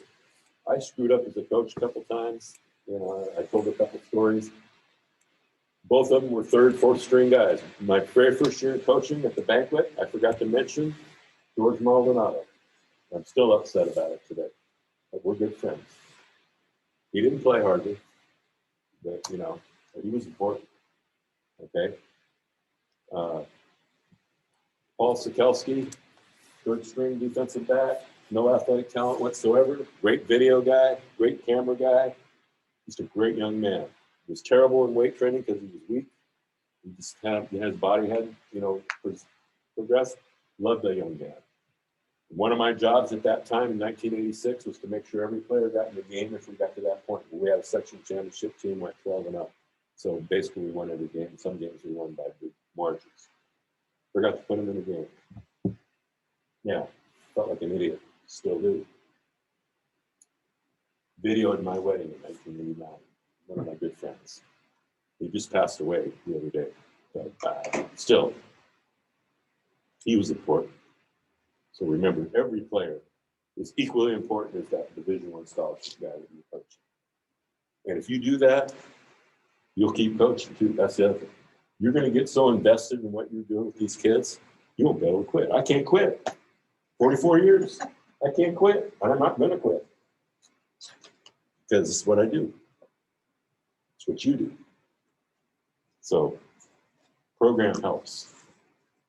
It's going to make your program better, make your kids more successful. Maybe keep them alive. Okay, overtime, when the season ends. Things you can do if you want to. I didn't do all these things. I'm not a do everything thing. You pick and choose what fits your personality, what fits your program, or what you think you need. But like, give you some examples here. You can hold a pledge drive where you can do it on campus with all the people on your campus, all the students who are maybe not taking the course, but you get them you can do a pledge, you can make something up and just say, you know, we're going to really work on, if there's a problem on your campus, like the garbage, okay? We had a garbage issue on my campus. So we included that in a little pledge thing we did. We just said, as a campus, we're going to make it a point to throw everything in a garbage can when we're done. We're not going to throw it on the ground. We're going to have pride in our campus. So because of our coaching boys and men, what we were doing, we were able to accomplish that. So if you have an issue on your campus, you can include that in this and solve an issue because of the power of the program. Okay. Okay, the other thing is we took the pledge, and this is the one that I think created the most. I love this one personally. I had the art department write the pledge on butcher paper, big piece of butcher paper, and then we put it in the main building where most of the classes were, and there was plenty of room for signatures, and we just said, when we announced, I got to announce at lunch, I said, anybody believes in the program we're trying to do here with make this a better place for all of you to be, we have our coaching boys in the men pledge, and it's open to our girls too. If you believe in what we're trying to accomplish here to make this a better place, you're welcome to sign the pledge. And we kind of left it. I had no idea what was going to happen. Well, of course, football players, they all pre-signed it pretty much. They got it all done. They wanted to do it. I didn't have to ask them. After a couple of days, we had probably 50-60% of our campus had signed that pledge. It was impressive. And then again, the whole culture changed. What a good place to be, safe. Okay, we take a little time out. Yeah, I forget what time it is. So I better give you a time out. In fact, it's probably perfect because then we'll get right into those lessons. So time out, let's take a 5-minute break and, take a walk, use the restroom. We got a 5-minute break, so we're gonna be doing another drawing, correct? 3. We have 3. What numbers we want this time? 200 and 300. We need your number in the chat, 200 to 300 for the last 3 BSN raffle $50 gift certificates. So put in the chat your number 200 Mixed fractions only. to 300. And if you want to be like Coach Garcia, you can use fractions. I love the man. All right, we'll be back shortly. On it, and you kind of go through it. We'll go through it real quickly. But I'll tell you, what an honor to be with you guys. I'm looking out here, and I'm excited for you guys. I'm excited for the kids that you're going to be around, because I can see you're going to make it. You already make a difference. You're going to make a difference in this area too, I guess is what I'm trying to say. So let's move on to the card series. Now the card series has everything in it you can use, plus supplementary stuff. So as you open it up, see what, and I believe in KISS, keep it simple, stupid. Because sometimes I'm kind of stupid, so makes it easy. So you go through, and it starts off, okay, the prep 1 and prep 2 are just kind of things we talked about earlier. Getting started, the CBAM game plan, giving your speech and all that. That's all that is. Okay, prep number 3. Okay, this is where you start. So it's real easy. It'll give you a little background. So say you walked in the room and in 5 minutes you got your kids coming in, you're gonna start the class, the first lesson. You just read through this for a couple of minutes. It kind of gives you a background. And then, you know, you read a little bit about it. Oops, excuse me, I made a mistake. Training 1, that's where it's supposed to be. No, training 2. Go to training 2, I'm sorry. That's where I wanted to be. Okay, so what you do is it has, the training will help the athletes and gives you 3 goals and objectives. Common sense, easy for you to understand. Okay, the warm-up, that's where you talk to your team. So it tells you, I mean, you just read it when I first did it, I just read it right out of it. When I got good at doing this, I shot from the hip like I am now, just did my personality all the way. Just let it happen, okay? And then this is where it gets good. This is where your players take over. Now you've done your job, so now you're gonna ask the players, what does it mean to be responsible for your actions on the field?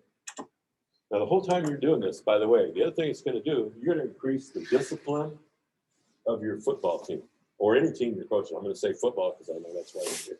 But the discipline, like maybe because of this program, you won't make as many mistakes. Maybe you won't have a fumble at a critical time or an interception because you're creating self-discipline with all this stuff too. You know, holding themselves accountable.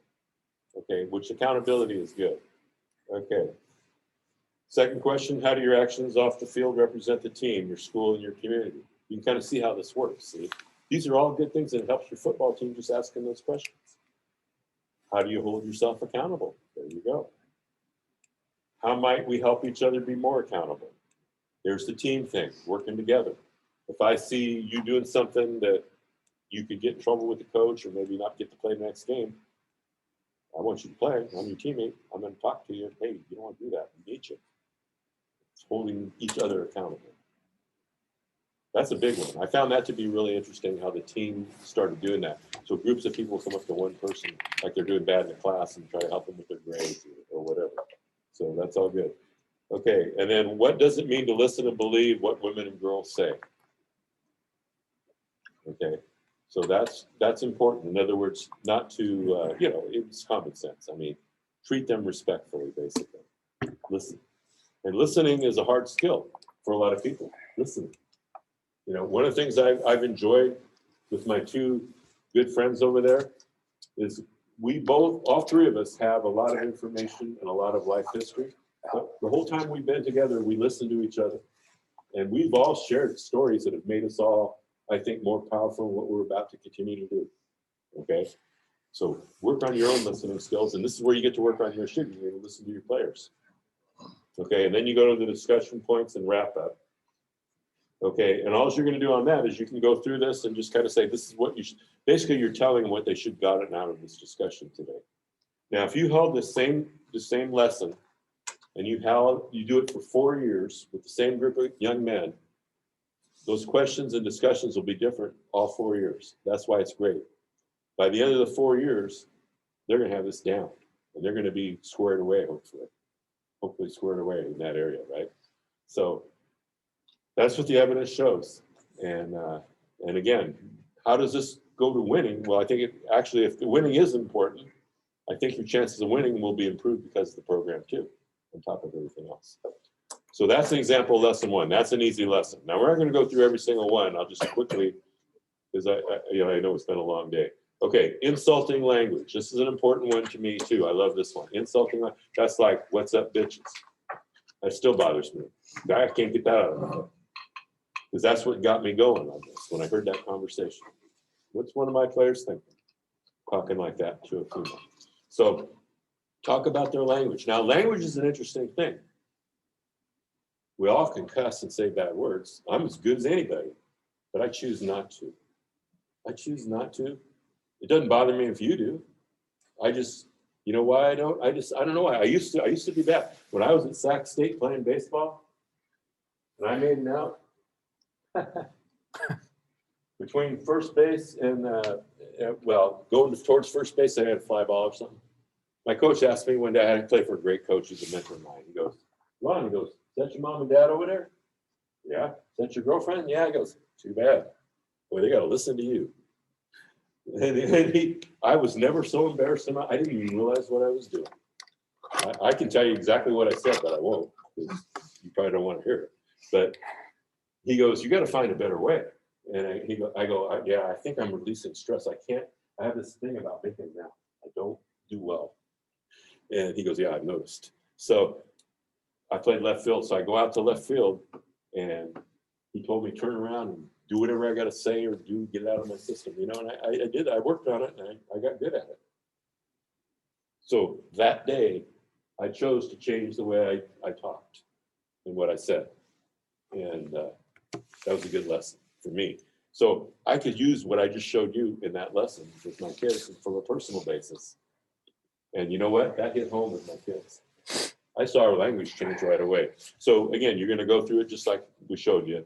But I just wanted to share that with you because that's a teachable moment that I use. Real life coach was an idiot again. And I like to say that because I love it when I call myself an idiot. Because then they go, you're just like us, coach. I go, yeah, man, I was you once. But I learned, I listened, I had mentors, and I developed. And that's what I want you to do. Coach, I have a question. Yeah. Maybe there's something in here, but it just came to me that what about the music? You know, Yeah. It's very difficult. Yes. I just walked into the weight room as a new coach at the school, and the music was wonderful. I mean, the beat, you know, and I was bopping along with it. Another guy standing next to me said, "Are you listening to the words?" Yeah. And I started hearing the words, and they were horrible. Yeah. Well, again, okay, well, the coach, whoever's in charge of that weight room or whatever, you could have a rule about certain songs that you're not allowed to play in them. Like at a school, I mean, you know, in the classroom, they're not going to let you do that in the classroom. So your weight room's classroom.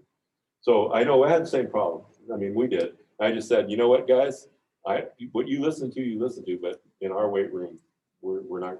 You can have rap on. Obviously, I like rap too, but I don't want to hear all those bad words and all the things you're going to do to women on there. I go, first of all, I don't want you acting like that, much less listening to it. So, you know, you just got to let them know where you stand, I think, but you got to have the rules. So the head coach probably starts with the head coach. And the other thing is, if I was the principal of a high school, I don't know any principal that would say that's okay if they really knew. They probably don't know. Or, you know, if they knew, they probably wouldn't like it either for all those same reasons. The rest of us probably think it's inappropriate. Now, you know, a lot of people it doesn't harm because they get it. It's like pretend and all that.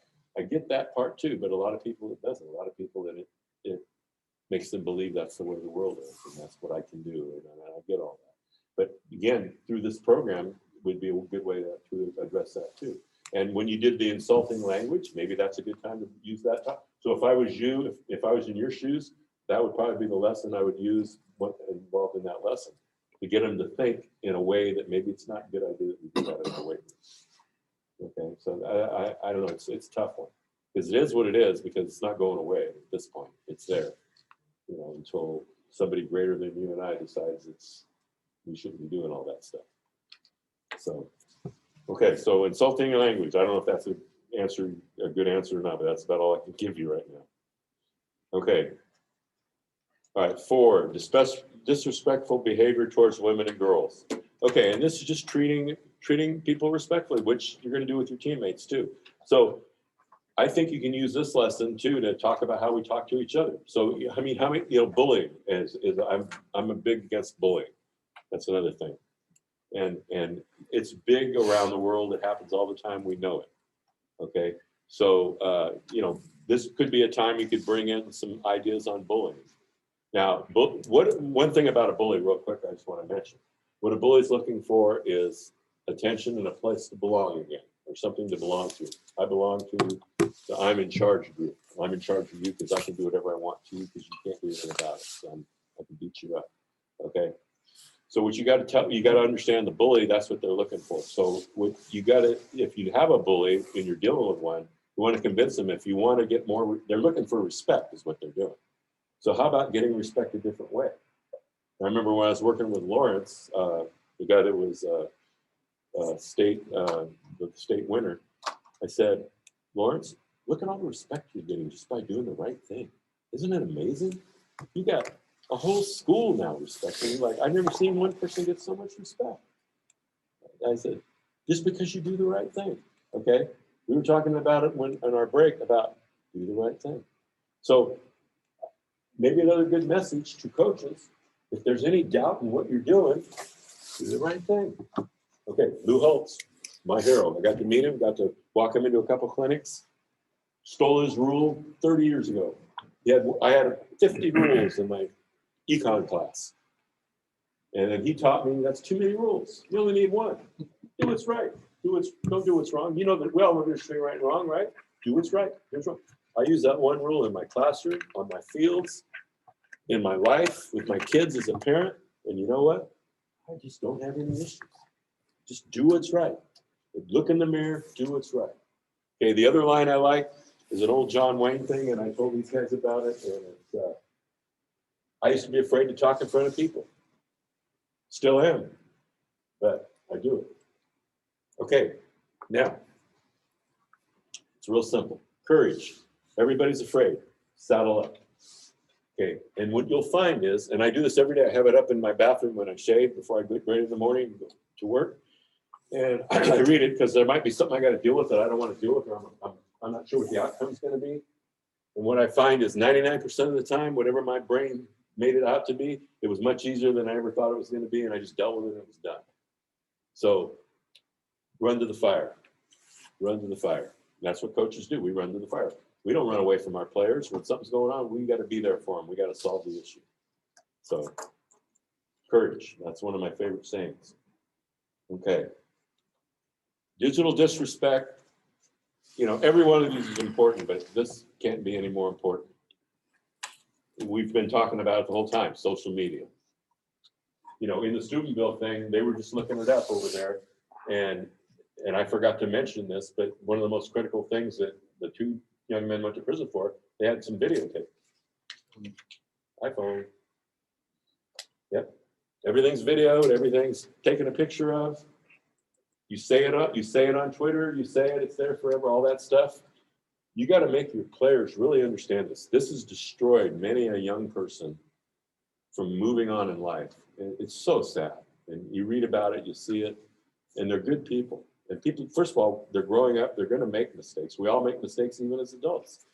We used to be a forgiving society where if you made a mistake and you were honorable, maybe you had a consequence, you could move on. Well, it seems like right now in our society, it's like if you make a mistake, you're just done. We're going to cancel you. So you can teach your young men, better way, and it has to start. We're the grunts. We're in the foxhole. We got to start. We got to make it happen here. And then maybe we'll move this up and get this thing changed the way it should be. Is there anybody in this room never made a mistake? God knows we all have, but we're also pretty good people and we've learned from it and become better people. So digital respect, you can have some fun with that one. This one lasts a long time when I do it. Okay, understanding consent, the hardest one probably to do, maybe. Again, if you don't feel comfortable about doing everyone, maybe the first go around, and you're out there on the island by yourself, maybe you don't do it. I had a girl in Juneau who was in my class going to teach us at her village. And we were going through the lessons. When I got to this point, she started crying. And I felt really bad. I thought, what did I say? And so I kind of said, well, are you okay? I go, did I say something that offended you? She said, no, I just can't do this. I go, okay, I'm don't have to do it. Nobody's forcing you to do anything. Just don't do it. Go to the next lesson or skip. Maybe you can only do 5 of the 11 or 5 of the 12. Feel comfortable that first year or whatever, and that's what you want to do. That's 5 things they're going to get they never would have got. So it's okay. So again, it's you, your personality. Be you. Same thing you're doing when you're coaching. You got to be you. You can't be somebody. Your head coach wants you to be a certain way, or change the way you talk, or this or that. You are who you are. That's who you should be, and that's who your players are going to learn to respect and love and follow your lead. So the understanding consent one, I mean, you know what it is. It's no. What's the difference between no and yes? You know, if somebody's been drinking, you know, and that's where a lot of times, you know, bad things happen. Somebody's been drinking, maybe they're passed out or they're half asleep. Well, you know, it was okay. You know, it's not. You got to be smarter than that. Common sense. Great lesson if you're willing to teach it, and when you do, you can really make a big difference in some lives. Trust me. Seen it, done it with some of our athletes. Makes a difference. Okay, and then at the halftime it says foster partnerships in your school and community. Okay, just you can get involved in your community with anybody in your community. Like in my community, Citrus Heights Police Department, we got them involved. Oh, what a great group to have involved. I had the lieutenant come in who played for me in '82, first string tight end, played in college. Came up, put his handcuffs on me on the practice field. My whole team was shocked. That's how it's called, anticipatory set. He got their attention. And I knew it was a joke, I hope. And then he proceeded to sit down and talk to him about one of the lessons. It was great. What a great way to do a lesson. So I got the community involved in the police department with that, and an ex-player. So it worked out good. So I had some fun with that one, but they got the lesson that day.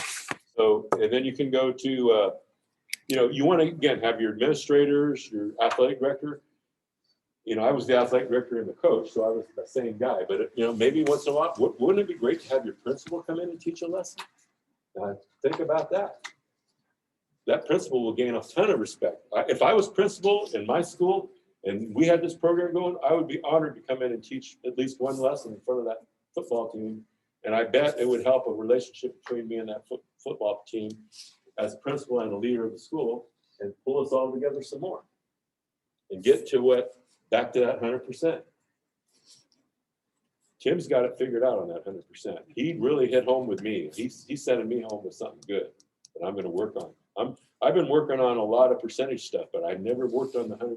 But I'm going to start on Monday, thanks to something I learned here in Alaska. Okay, and you can do it too if you think it's important. Okay. Number 7, bragging about sexual reputation. This is a man thing, a boy thing, more of a boy thing. Nah, it's a man thing too. You know, people talk and do this and that. You gotta be careful what you say and who you're saying it to. I mean, if you're with your best friend and you're in the corner, I mean, you know, that's one thing. But you know, you're around a bunch of guys and you're saying stuff, and sometimes we don't tell the truth either, and it can get really ugly, this stuff. So I'm just being honest about this. I mean, are you going to stop it completely? Probably not. But you got to get them thinking. You're going to hurt people. You're going to hurt yourself. And for what? For what? And then I would also bring up in this particular one about telling the truth. First of all, if something did happen, you shouldn't be saying anything. So there's no reason to. I mean, that's the way I would approach it, because a lot of times when they do these kind of things, there's some, maybe not the complete truth of the whole thing, and then it gets even worse. So it's a good lesson. Okay. When aggression crosses a line, and this is the one I dealt with my boy from Mexico.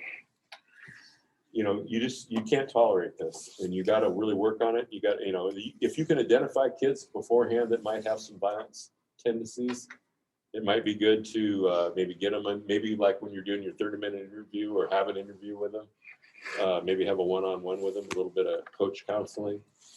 But once you do the lesson, you'll solve, you know, 80-90% of the issue. But there might be that 10% that's just something, you know, there's a wire loose, or, you know, there's been something that's occurred in their life that they just can't control. One of the things I found that when people have had things happen to them, they become what they hate sometimes, and they strike out. And for no reason that you or I would understand. Nothing like that has happened to us. Violently, with their fists, with their arms, their legs, and even weapons in some cases. So head on a swivel, all coaches are. We're always watching our players, seeing what they're up to. Sometimes you just get a feeling. I've dealt with so many things. I had a homeless guy living in a car once.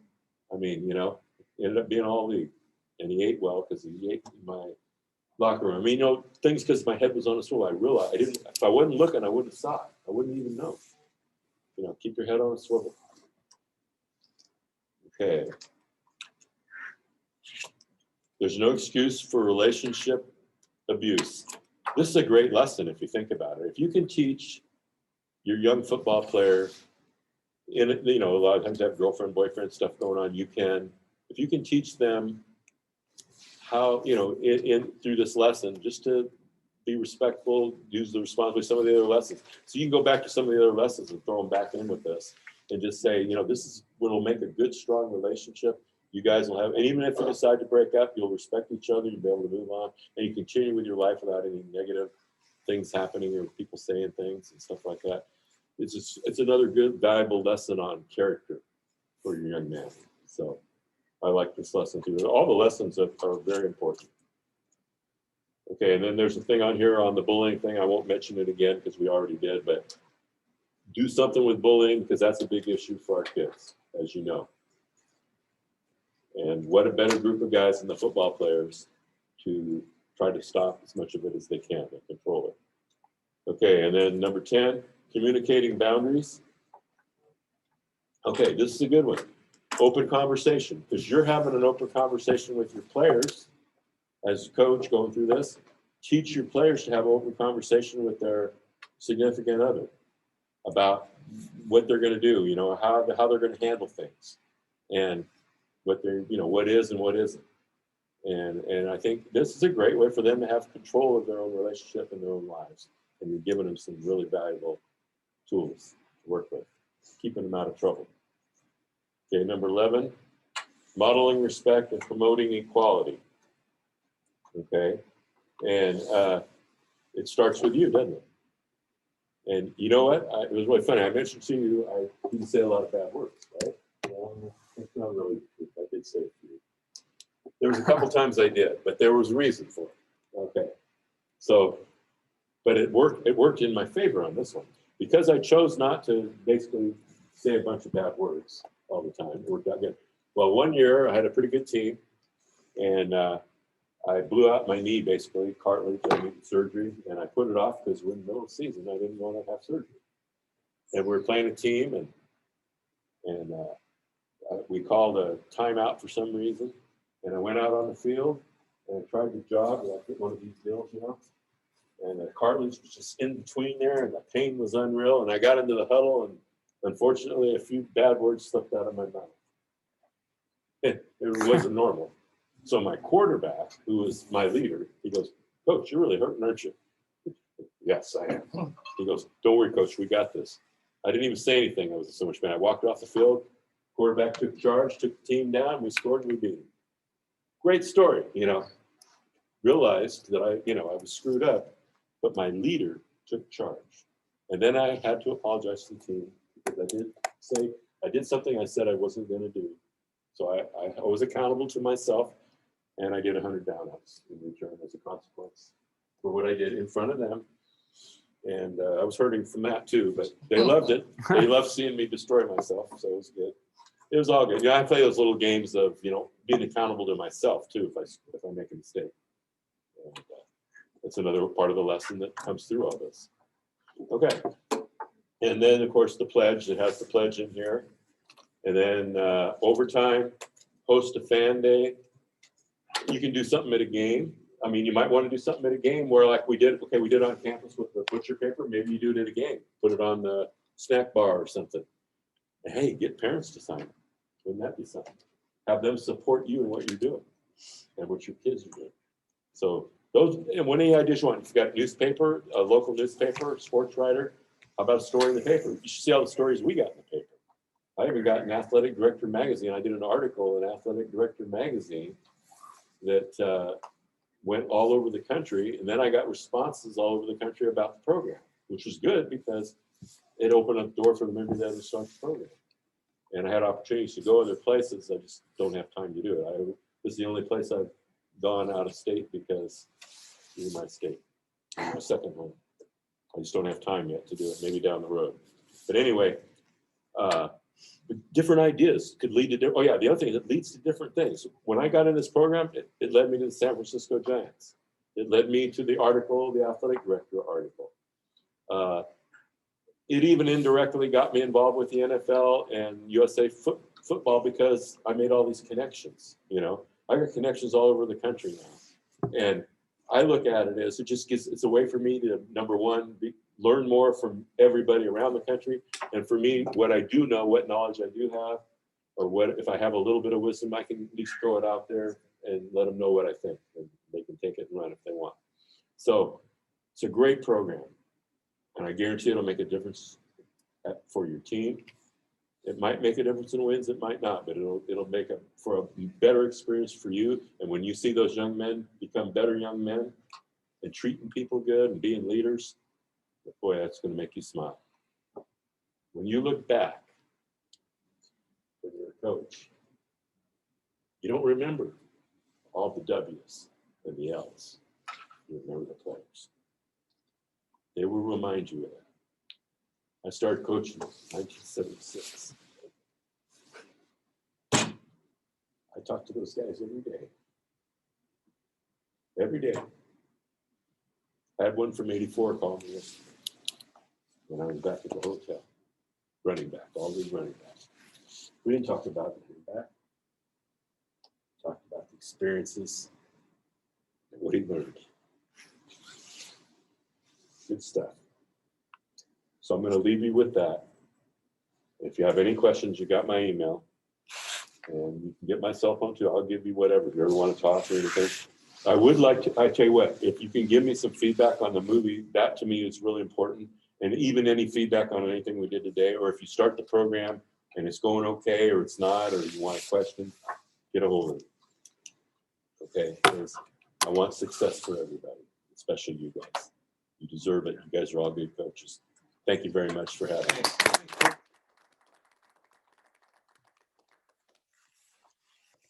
right, guys, we got some final winners to announce. Thank you. Oh, I didn't win. You did not win. Sorry, Coach. I went The- back to the Where's Walt's text? All right, so we have Coach Sizemore. You are a winner of the $50 BSN gift card. We should have your email. Yeah, we have it on.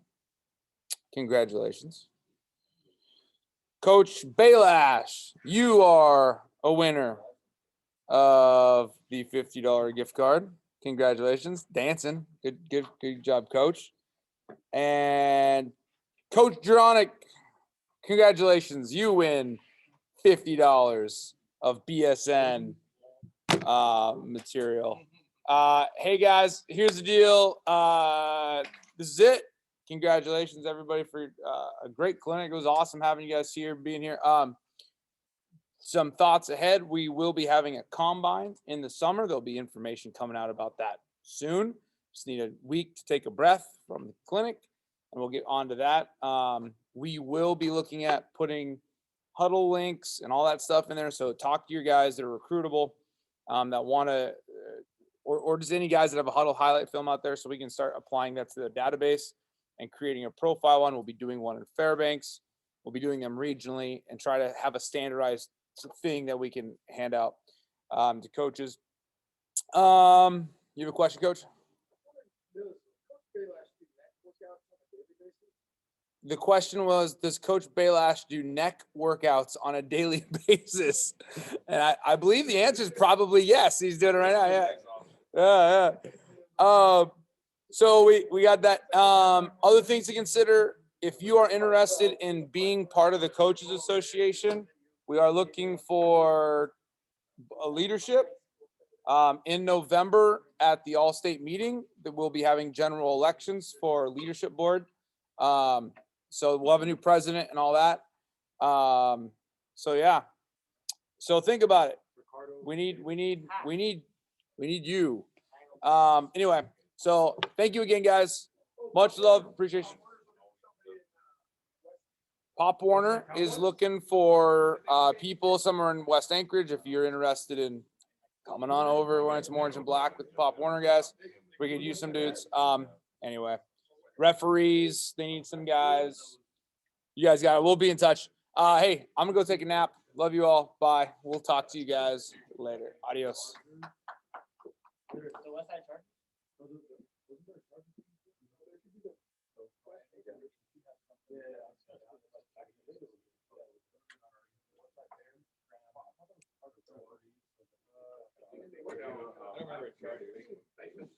Peace, friends. See ya. Luke, congratulations on winning. I just saw your comment. Good job. Adios, guys.